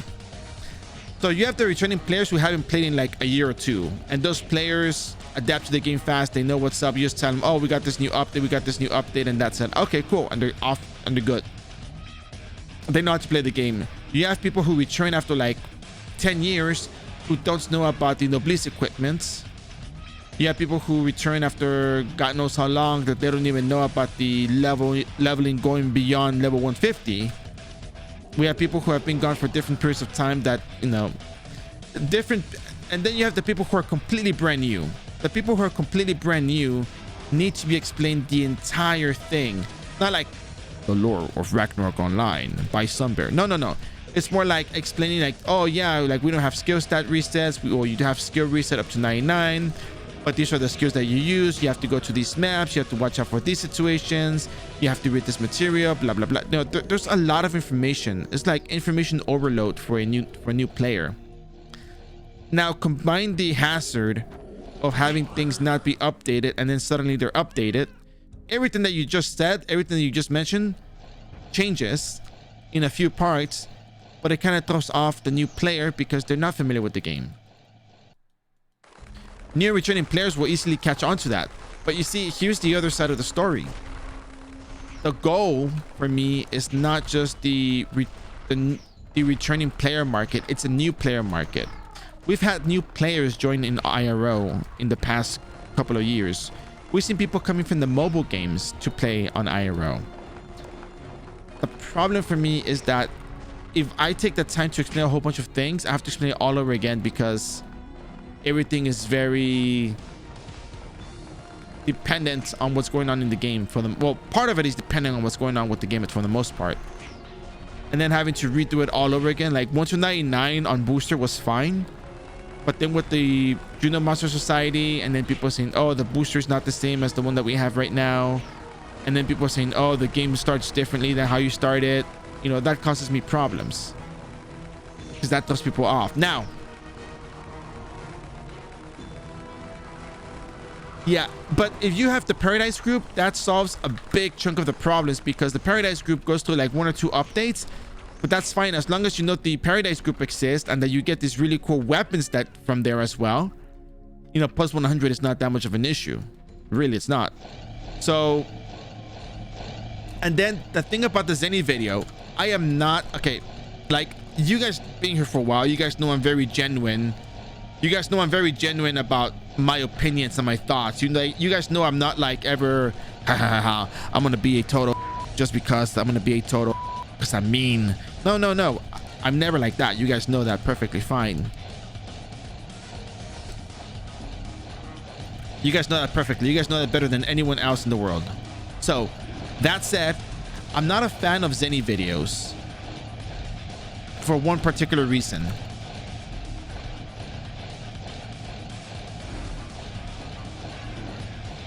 because they create a reliance on a single market instead of establishing what actually dictates the economy, what moves the economy, what is really going on within the buy shops and sell shops. That is my issue with certain kind of not an issue, but like what I deem to be a flaw, because if an update changes that particular economy, it's no longer relevant. And if anybody finds that, because I've had people who come to me with build videos from like 2017. You see, but now here's the new problem. 5 minutes is not enough.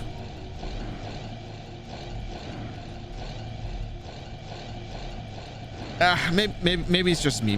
Maybe honestly, it's probably just a me problem. Like, in all honesty, oh, Dark Red Scale piece. It's honestly probably just a me problem, because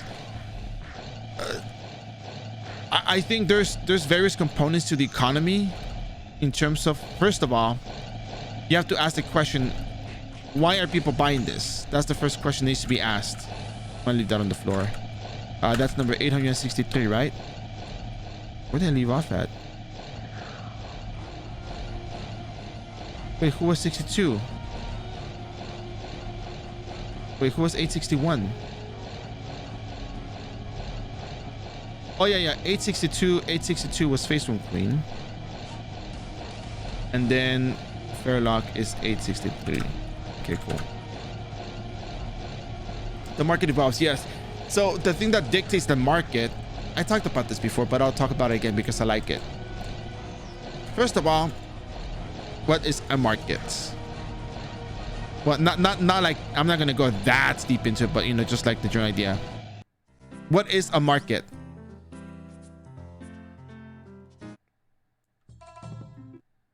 I didn't get the one that I wanted.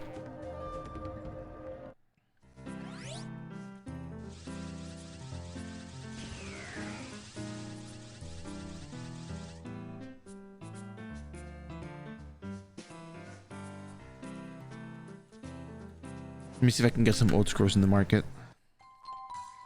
But yeah, so the buy shops and sell shops revolve around two different components.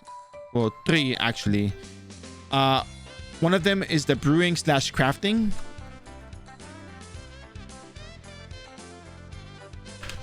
No, no one's selling it. I'm out of luck on that one. Okay. I got 4 minutes in the bubblegum. What can I do? Should be told? Nothing.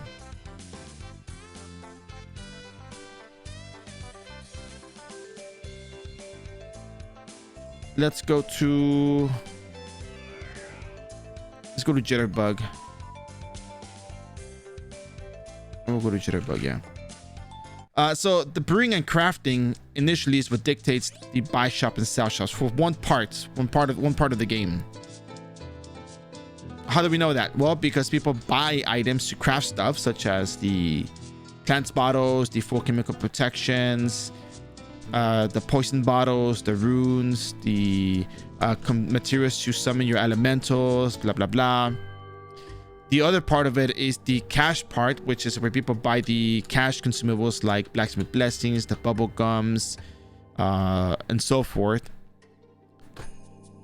And then the other part about the market is that there's different markets at different stages of the game. I had a really good I had a really good conversation about this at one point. I can't remember it. I guess it was like, what does the market revolve around? It revolves around road drops, cards, the brewing, crafting materials.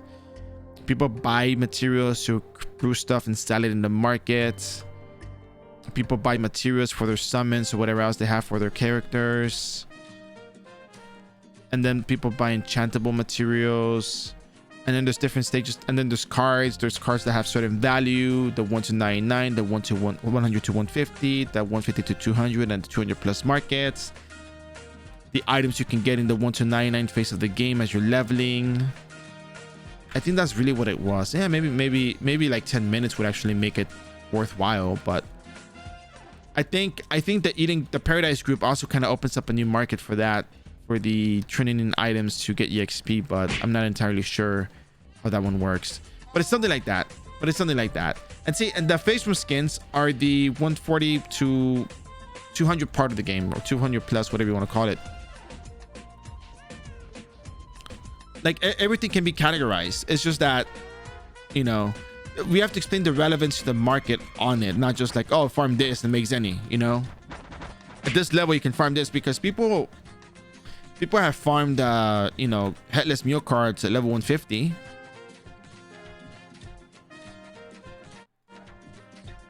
Like, they don't stop farming those things. They can be farmed at any level, but starting from level 130 and onwards. And you have to explain why certain cards sell and why certain cards don't sell, because people say, oh, I got a card, it's going to be rare, it's going to sell for Zenny. And then you find out the card is worth like 500,000 Zenny because nobody wants it.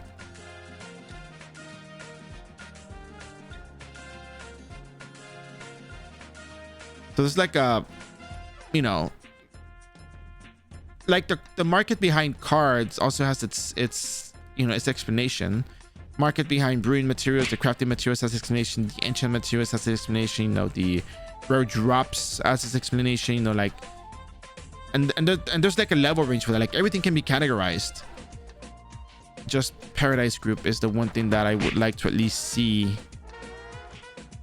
to make everything make sense, because there are quests you can do. You can probably even forego the farming Zenny, because honestly, too many people get focused on the Zenny part of the game early on when they could just level up without a problem with their character. Because the other part of this whole economy thing is the characters, you know, by design can level up to 99 with ease. It's just you're not going to be going to the Zenny farming maps. So you have to choose the Zenny or you have to choose the EXP. And quite frankly, you don't need a whole lot of Zenny to level up. But that's another point. But Zenny making wise, markets have to be explained. You have to break it down into the groups because there's different categories. But I would like to at least be able to explain the quest portion of these things that dictate why people buy items, not just like, you know, farm these items because they're bots, but like at least the logic behind, you know, set thing. Because the other problem there is that not all the items that are used for brewing and crafting are bought by people.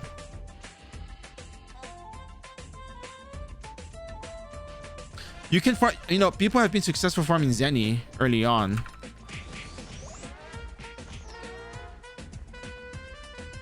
Headless Mule cards, Sweet Nightmare cards, like,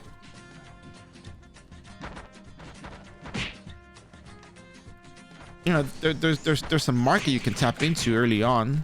Well, almost early on, still kind of late, but still.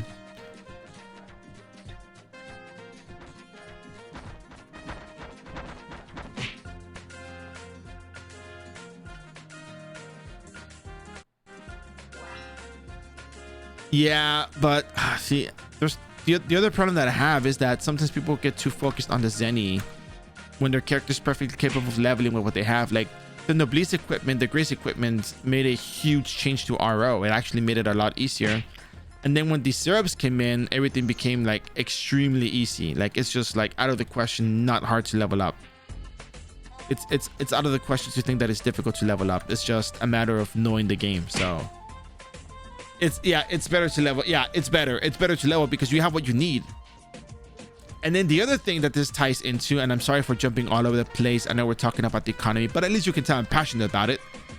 The problem is that no matter, there's a certain threshold for how much Zenny you can spend depending on what the items are, that is actually going to increase your damage in a meaningful manner at a meaningful capacity.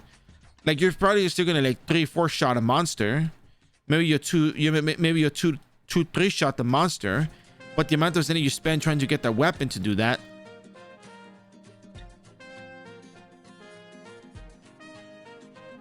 is actually insane if you think about it. It's like, oh, so basically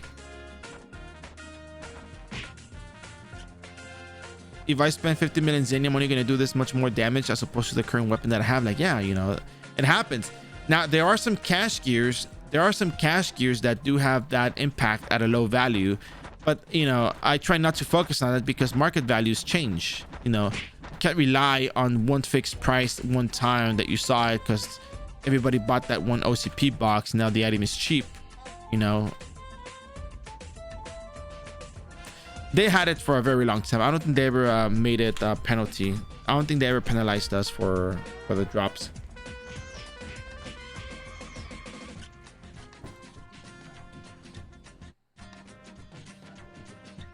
But yeah, and then you know how much damage are you gonna be doing with a new weapon that costs you still much zenny, where you can just buy syrups and continue moving strategically around the map, defeating the monsters.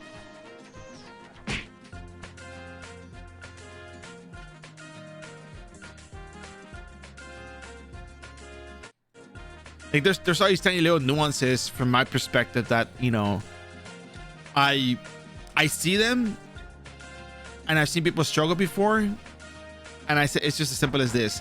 And then the other part to leveling is the aspect of dailies and, you know, quote unquote, I don't want to call it time efficiency, but you know, there's something I learned from daily games that has impressed me that I didn't really think about in this manner. But the dailies on certain, you know, mobile games make a lot of sense, because you just do the dailies and you're done for the day. You don't have to be there the whole day.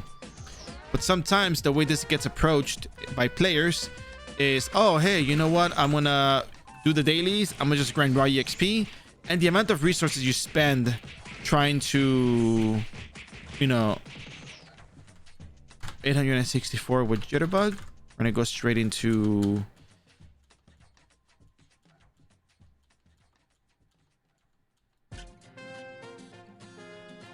I don't like this chat part. Here we go. We're gonna go straight into the Geffen Magic tournament.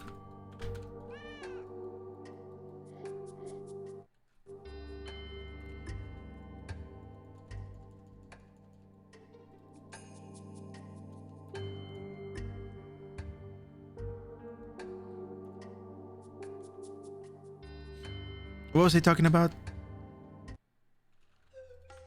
Oh, efficiency dailies. Yeah, dailies. Like I tell people, oh yeah, just do the dailies and you're done for the day. Like you don't have to, like, you know, the amount of resources you spend trying to grind raw EXP now as a new player is not as effective as just doing the dailies with whatever resources you have and be done, you know?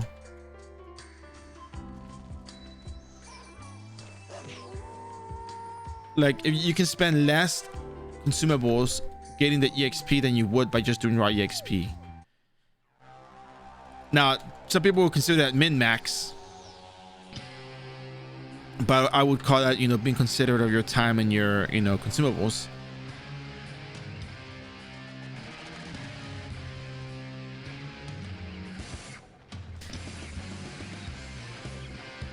I already got a die card the other day, but yeah, I could use another one for sale.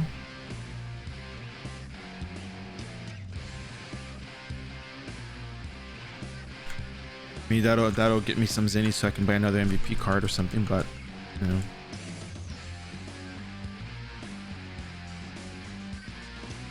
But yeah, so think about it on the market stuff. It, like, the market is not too difficult to explain.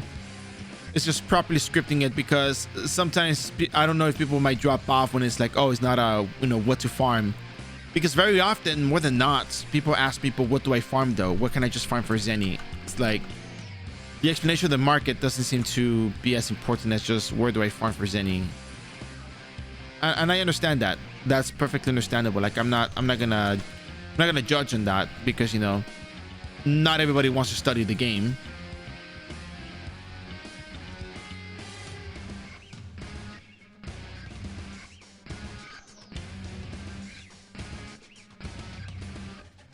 The last time we had a double card drop was a very long time ago.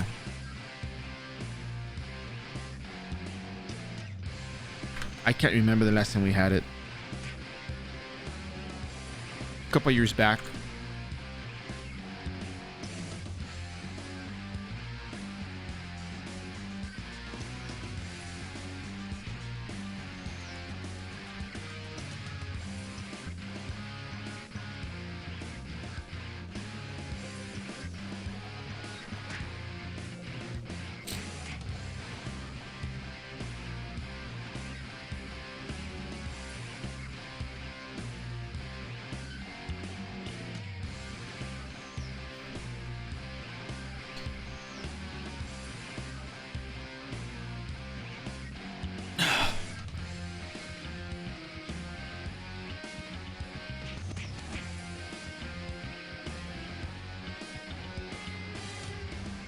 I mean, you could potentially get lucky, but that's, you know,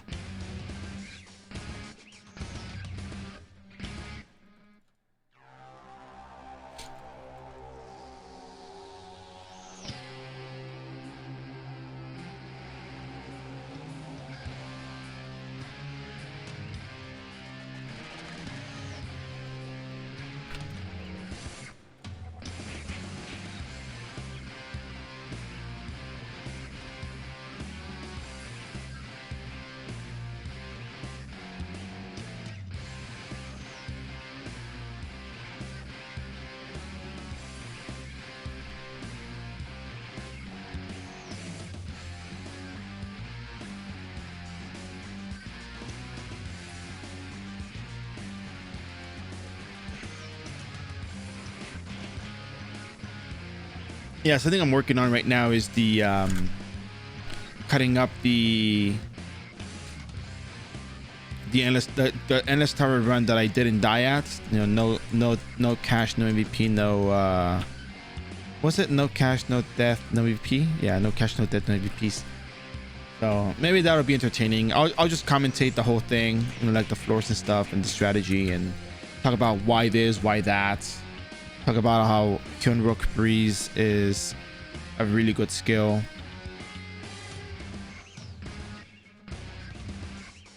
I don't even know if it is pronounced Hyunrook. Like, I'm probably gonna get a lot of I'm probably gonna get comments on that one, just like, oh man, like, I don't know. I don't know how to pronounce that.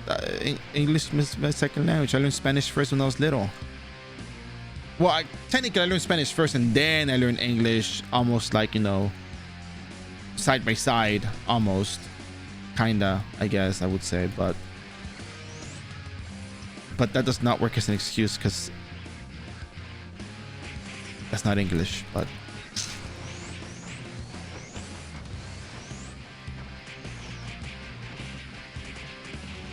I mean, it could be high on rock, but I don't know.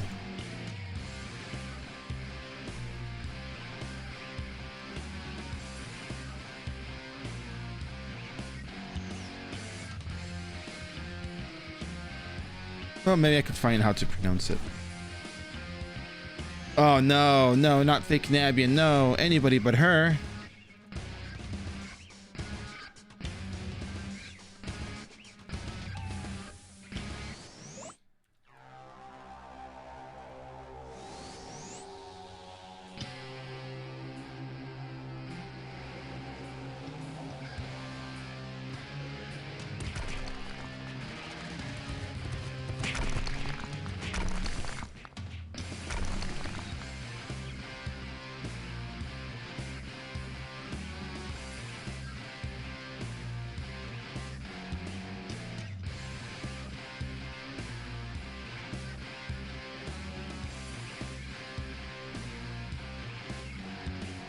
Honestly, it's kind of funny how most of my Zenny just goes towards speed potions.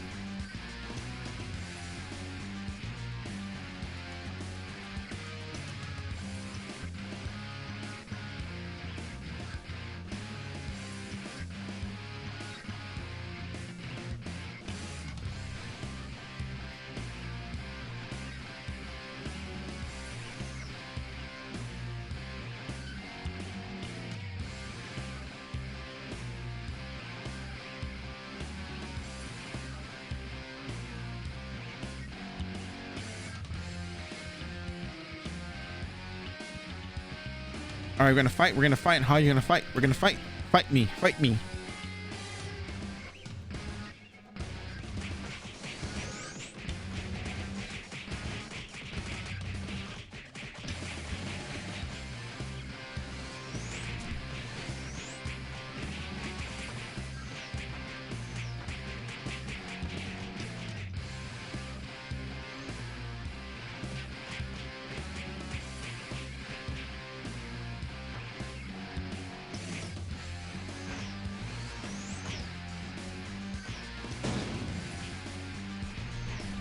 Boo. Boo.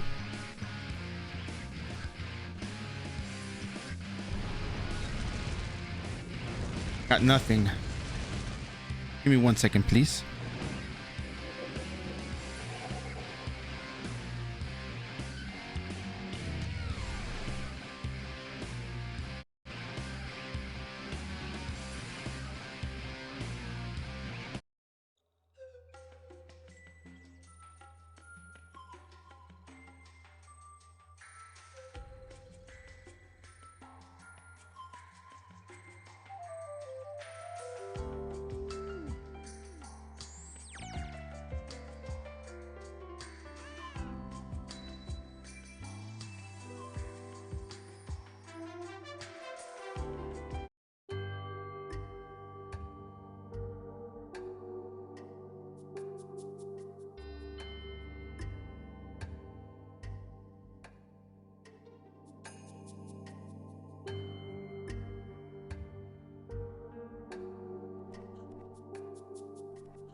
All right, we have returned, and I think it's time to just go over the dangerous rumors. Well, sorry, we're gonna do cursed spirits followed by dangerous rumors, just to make sure we have enough time to run the wolf chef part at least. And as for Milky, I guess maybe next time I'll do the fire basin first, because you know time's gonna run short. But so cursed spirits quest is required. There's a prerequisite, but on iRO you don't have to do it. The prerequisite would have been to do the biolabs entrance quest, but that is not necessary. I don't think I'm gonna record this in the formal manner. I'll just probably make another character and do it with them and whatever. But point is, we're just gonna go ahead, collect the items, we're gonna get the quest done and out of the way, and we'll see how much time we have left to do anything else. So with that said, let's get right to it. This is gonna be Wolf Chef's laboratory. We're gonna be doing the quest line, and we'll see where that takes us. First off, we're gonna go to Lighthouse and to pick up some items that we need.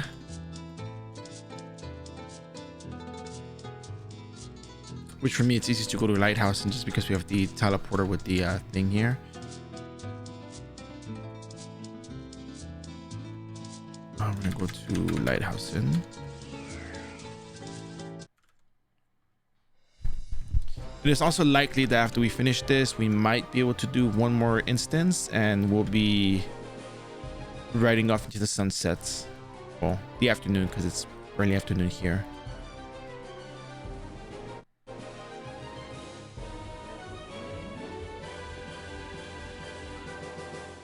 So we need one glass bead. We're gonna need one bouquet. We'll get the holy waters in Frontera. We gotta get the grandpa beard and the geek glasses.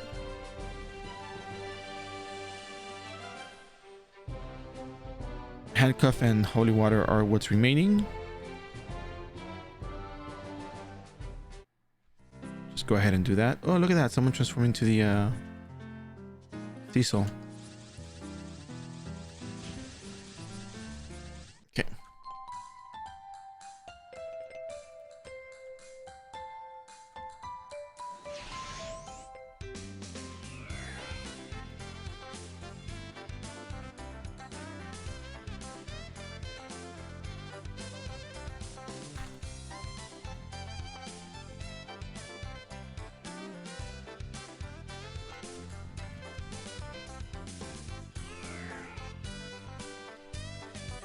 No, this quest is to do the prerequisites to this quest over here.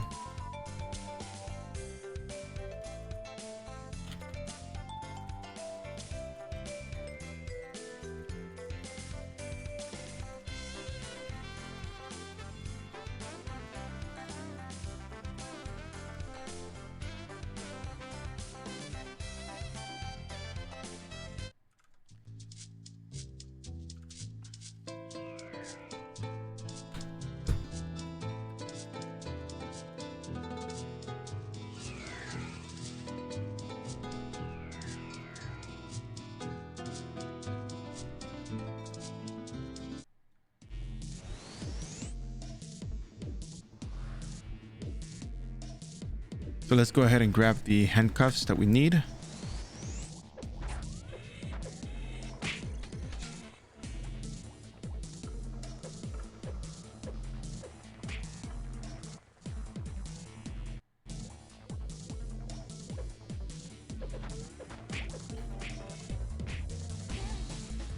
And we got the handcuffs. We're gonna go ahead and find the spot.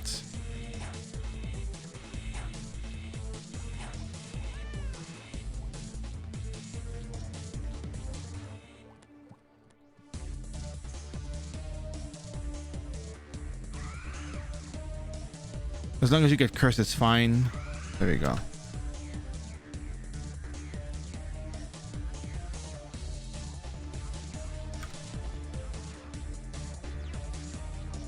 Okay. Go back to Lighthouse in.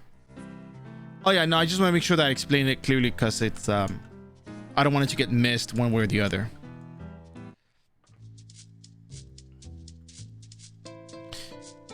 Okay, so we're gonna go back to Lighthouse Inn.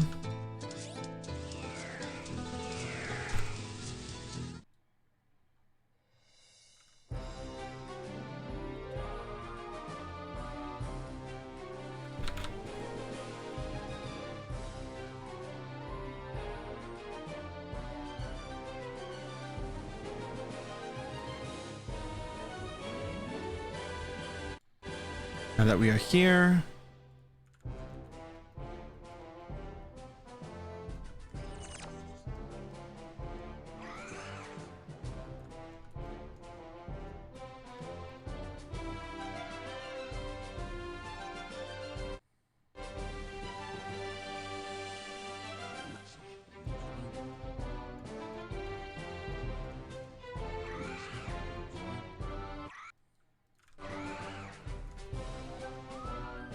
I'm gonna go over here.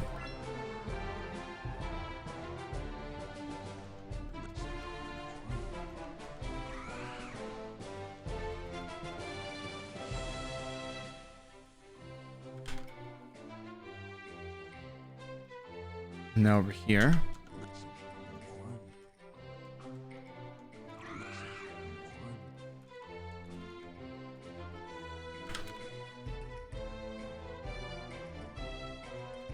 I'm gonna go to the Elder up here and talk to her.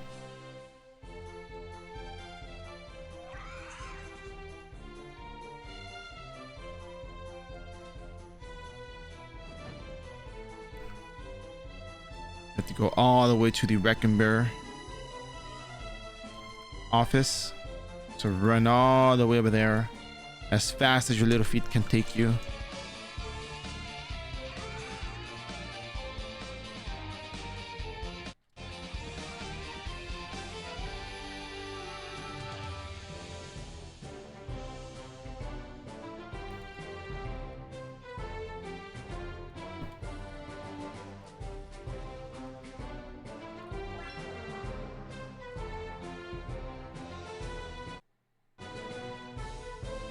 Then right here, you're gonna have the dialogue pop up.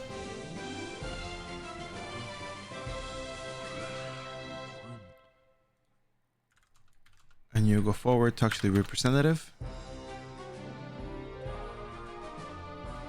And you're gonna ask about corporation history. You'll be told to go to the library.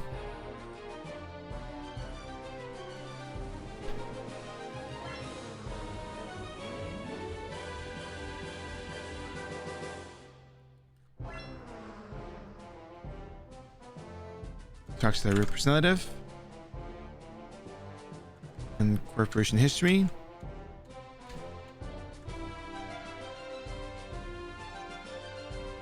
And discuss Reckenbear's businesses.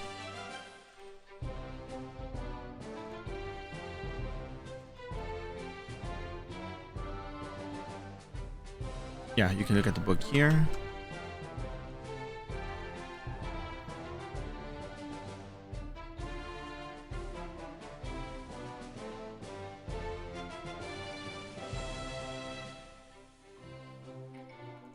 You have to go over here to the second floor. You already talked this book once, no problem doing it again. So now make your way on upwards. It's going to be going towards the second floor.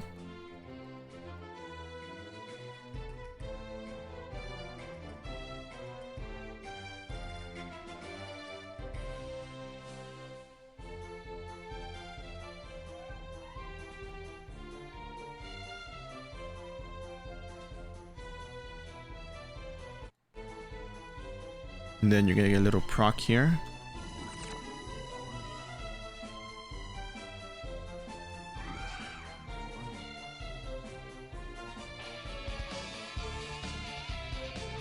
Now you're gonna go back to the Reckenbear guard.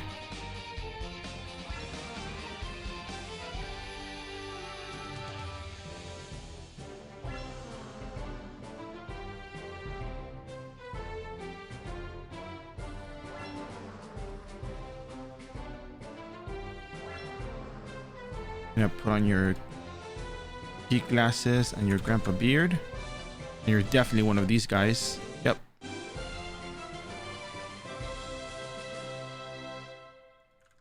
I'm gonna go over to the... No, not that room. Why does this send me back here?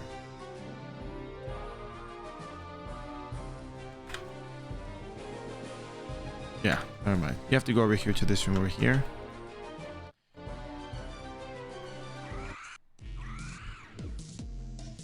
And there's varmint.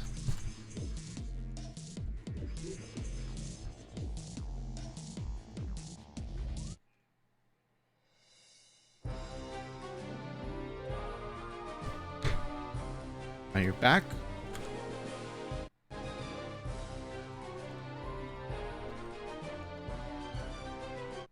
I'm gonna go down here and talk to the mad scientist. Do you need any help? You talk to him again. Let me speak with you. You talk to him one more time. You want the glass bead, the one that you had. You ask him about his work. What kind of research, blah blah blah. What are you testing, blah blah blah. And you talk to him again. He's not gonna talk to you. So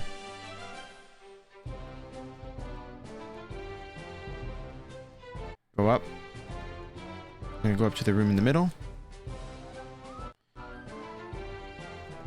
And there you are, going to be sent out again.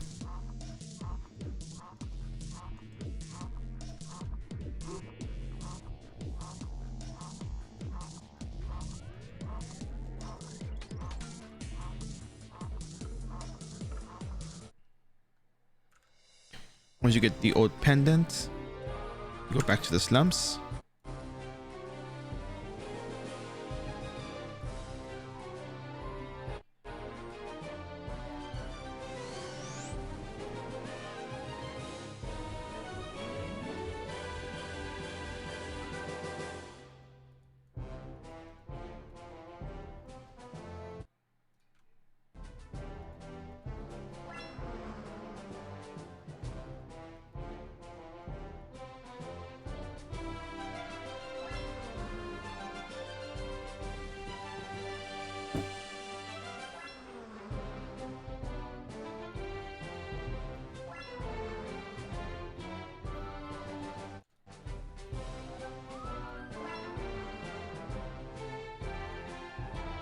Talk to the elder. Get the holy water, you get the bouquet.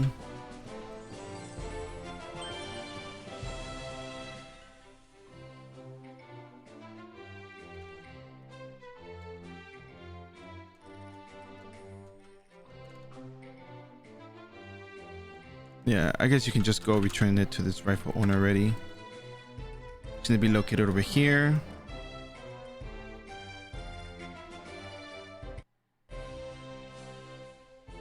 Talk to the crippled girl. How are you? Show her the pendant, and then break it to her gently.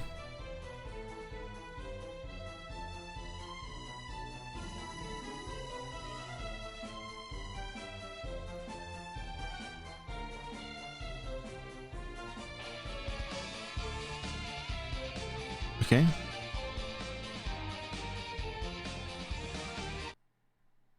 Walk out the door.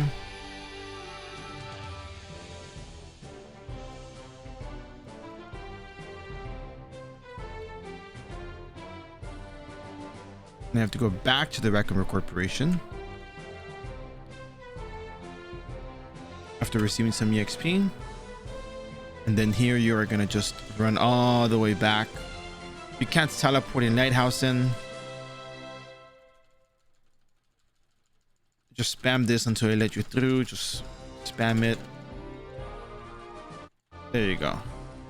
Good job, you've done it.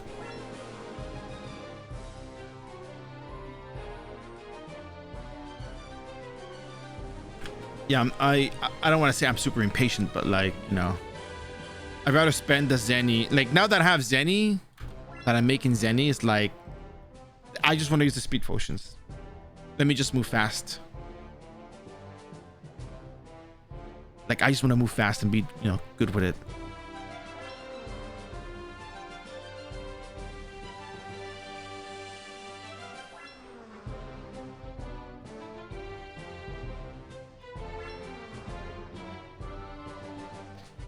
The options here are very specific, by the way. Talk to her about the slums, no, about the corporation, about the laboratory. You talk to him again. Wolf just research. what was it? I forgot what the option here was. I'm a friend of his. Wait. And then about Wolf's research, about test subjects. His experiments are suspicious. Show evidence. What's Wolf up to? Yes. You can talk to her again until the investigation claim is done. We find out he was conducting unauthorized and very dangerous. Blah blah blah. Yes. Yeah. Okay. So that finishes that. Now you can start the quest that is called Dangerous Rumors.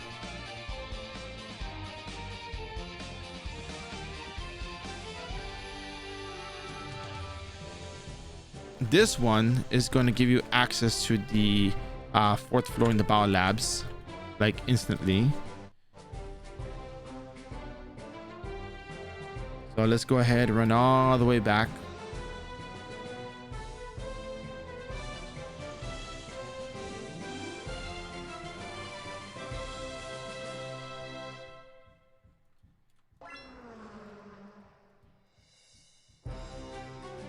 Give me 1 second.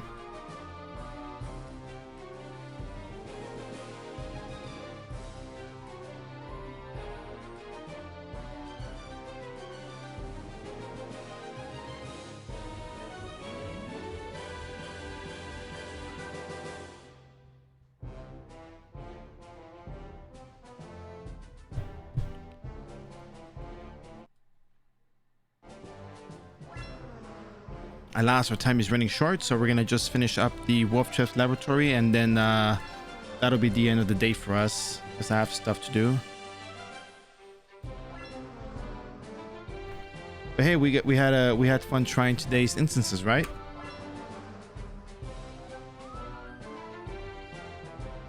Which, by the way, I gotta go back and talk to the guy from Geffen Magic Tournament. I think I might do that on my own time, because I want to get this done and over with.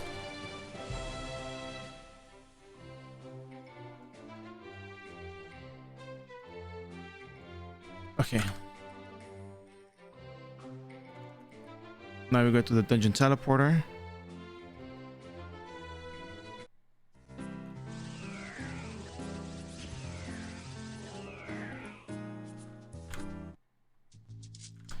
And this will actually be like super short too, so.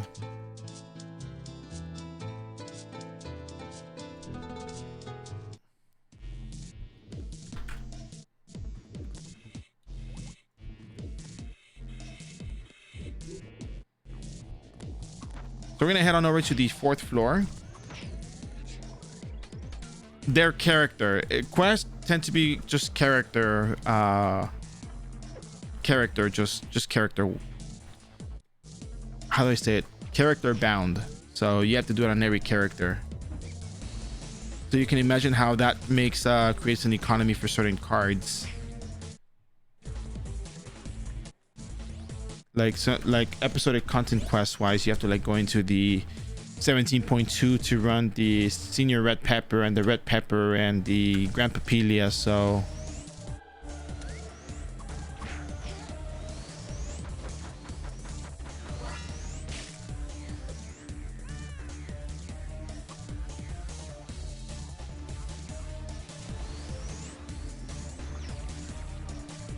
right.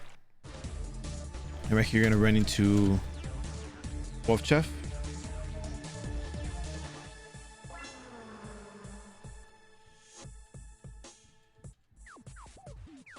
You'll find him after a couple of steps.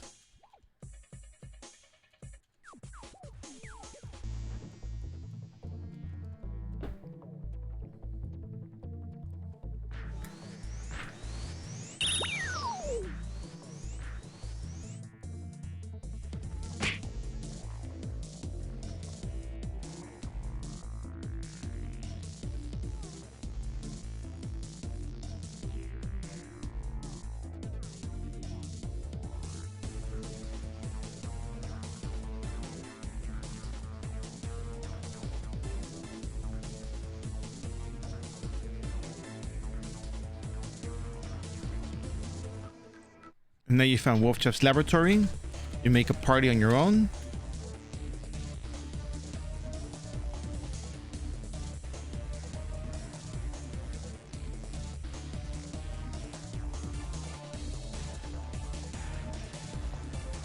Go into the laboratory. It unlocks it. And now you click on it and you go inside. All right. So let's try to do Bio 3, Bio 4 MVP with Ochata. So you read the manual. The valve menu sheet's littered on the floor. Your party leader start reading the manual. You turn the right valve. This one counterclockwise once, clockwise twice, and counterclockwise once. The way I think of it is counterclockwise 1. And I know that the one after is twice the other one, and then the last one is just one of the other one. It's very straightforward.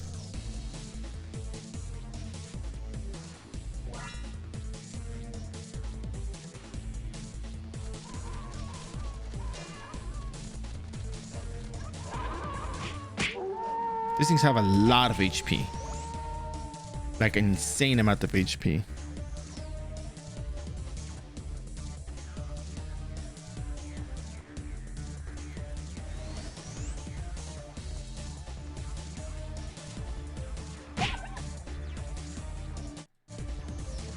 Now we're gonna see a Biolab MVP spawn. Who will it be? We don't know.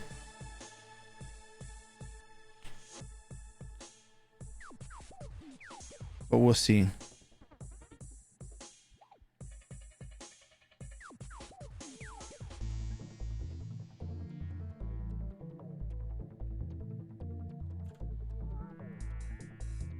Place your bets, ladies and gentlemen. Who is it going to be? Who will be the MVP to spawn? And you can do this once every 3 days. Oh, it's Randall. All right, there's no surprise there.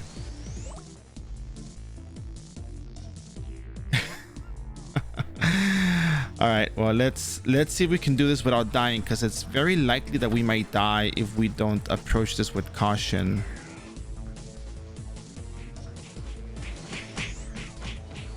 Uh-oh.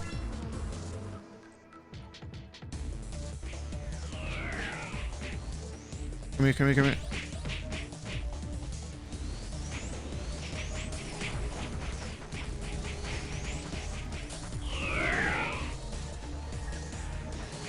Uh-oh, I'm stuck.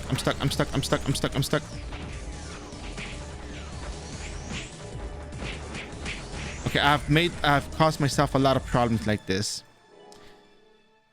But this thing's almost dead though, I think. I think we have some runaway mobs there, so that's... I may have really screwed this one up.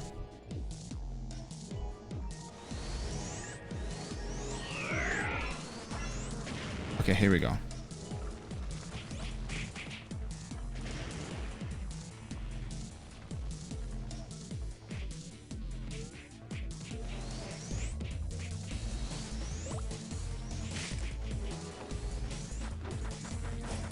My armor broke?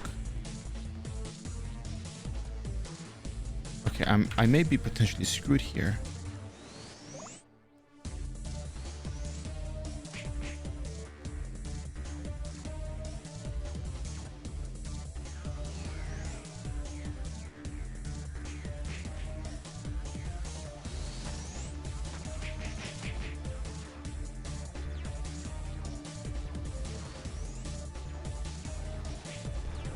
Dun, dun, dun, dun. That's number 866. And we have a runaway mini. That's fine.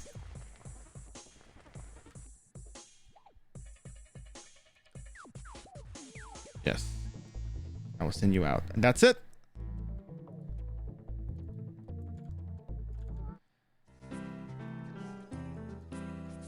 And that's it. That's all there is there to that.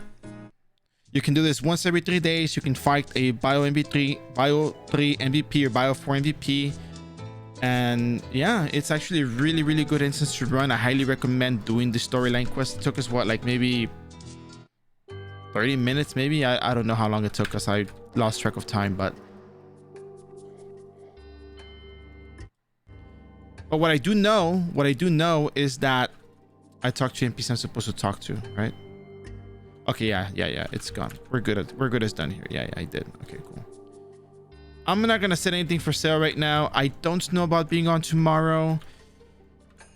Considering maybe doing the fire basin quest tomorrow. Not entirely sure on that, but we'll see how I feel. Maybe we'll just save it to Monday. The rates are gonna be up for a while, so we should be fine. For now, however, I do want to save the bubblegum timer. I do want to say that if you guys being here today, I appreciate you guys very much. I'm glad you were here. It is the end of the stream. I just joined. We're talking about Wolf Chef's Laboratory. I did the prerequisites on stream, so you want to go back and watch the VOD afterwards, you're more than welcome to do so. Don't forget, there's a Discord channel dedicated to all of you lovely individuals out there who enjoy Ragnarok Online, who play Ragnarok Online, or simply like the way that I run the streams. Going on there, you have any questions, comments, concerns, DM me. I'll walk you through the game. I have no problem whatsoever. I know somebody started up the game today. Si la persona que empezó el juego ahora que habla español se conectó, por favor, contáctame. Creo que es Ganav. Ganav, contáctame en Discord si quieres. Swayze, I know you were here as well. You had questions about the game. You want to try it. I highly encourage you to DM me on Discord.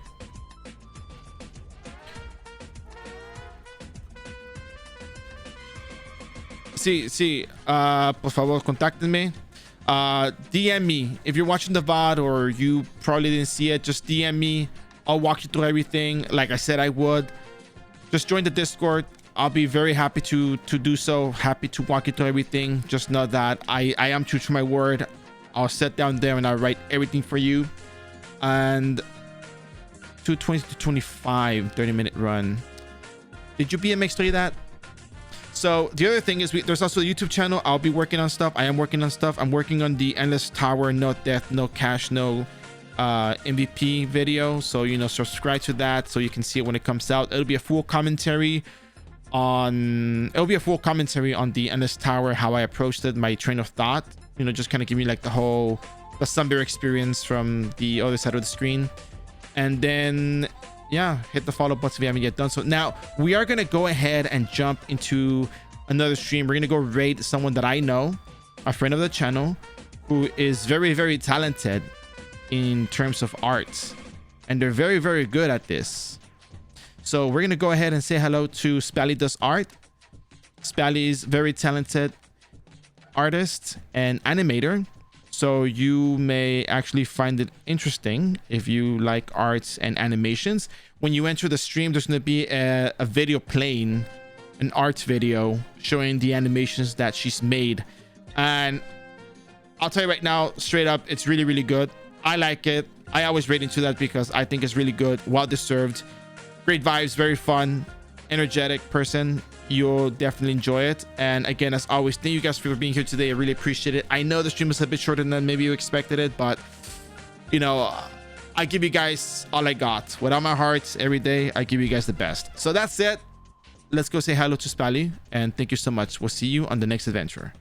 Bye bye.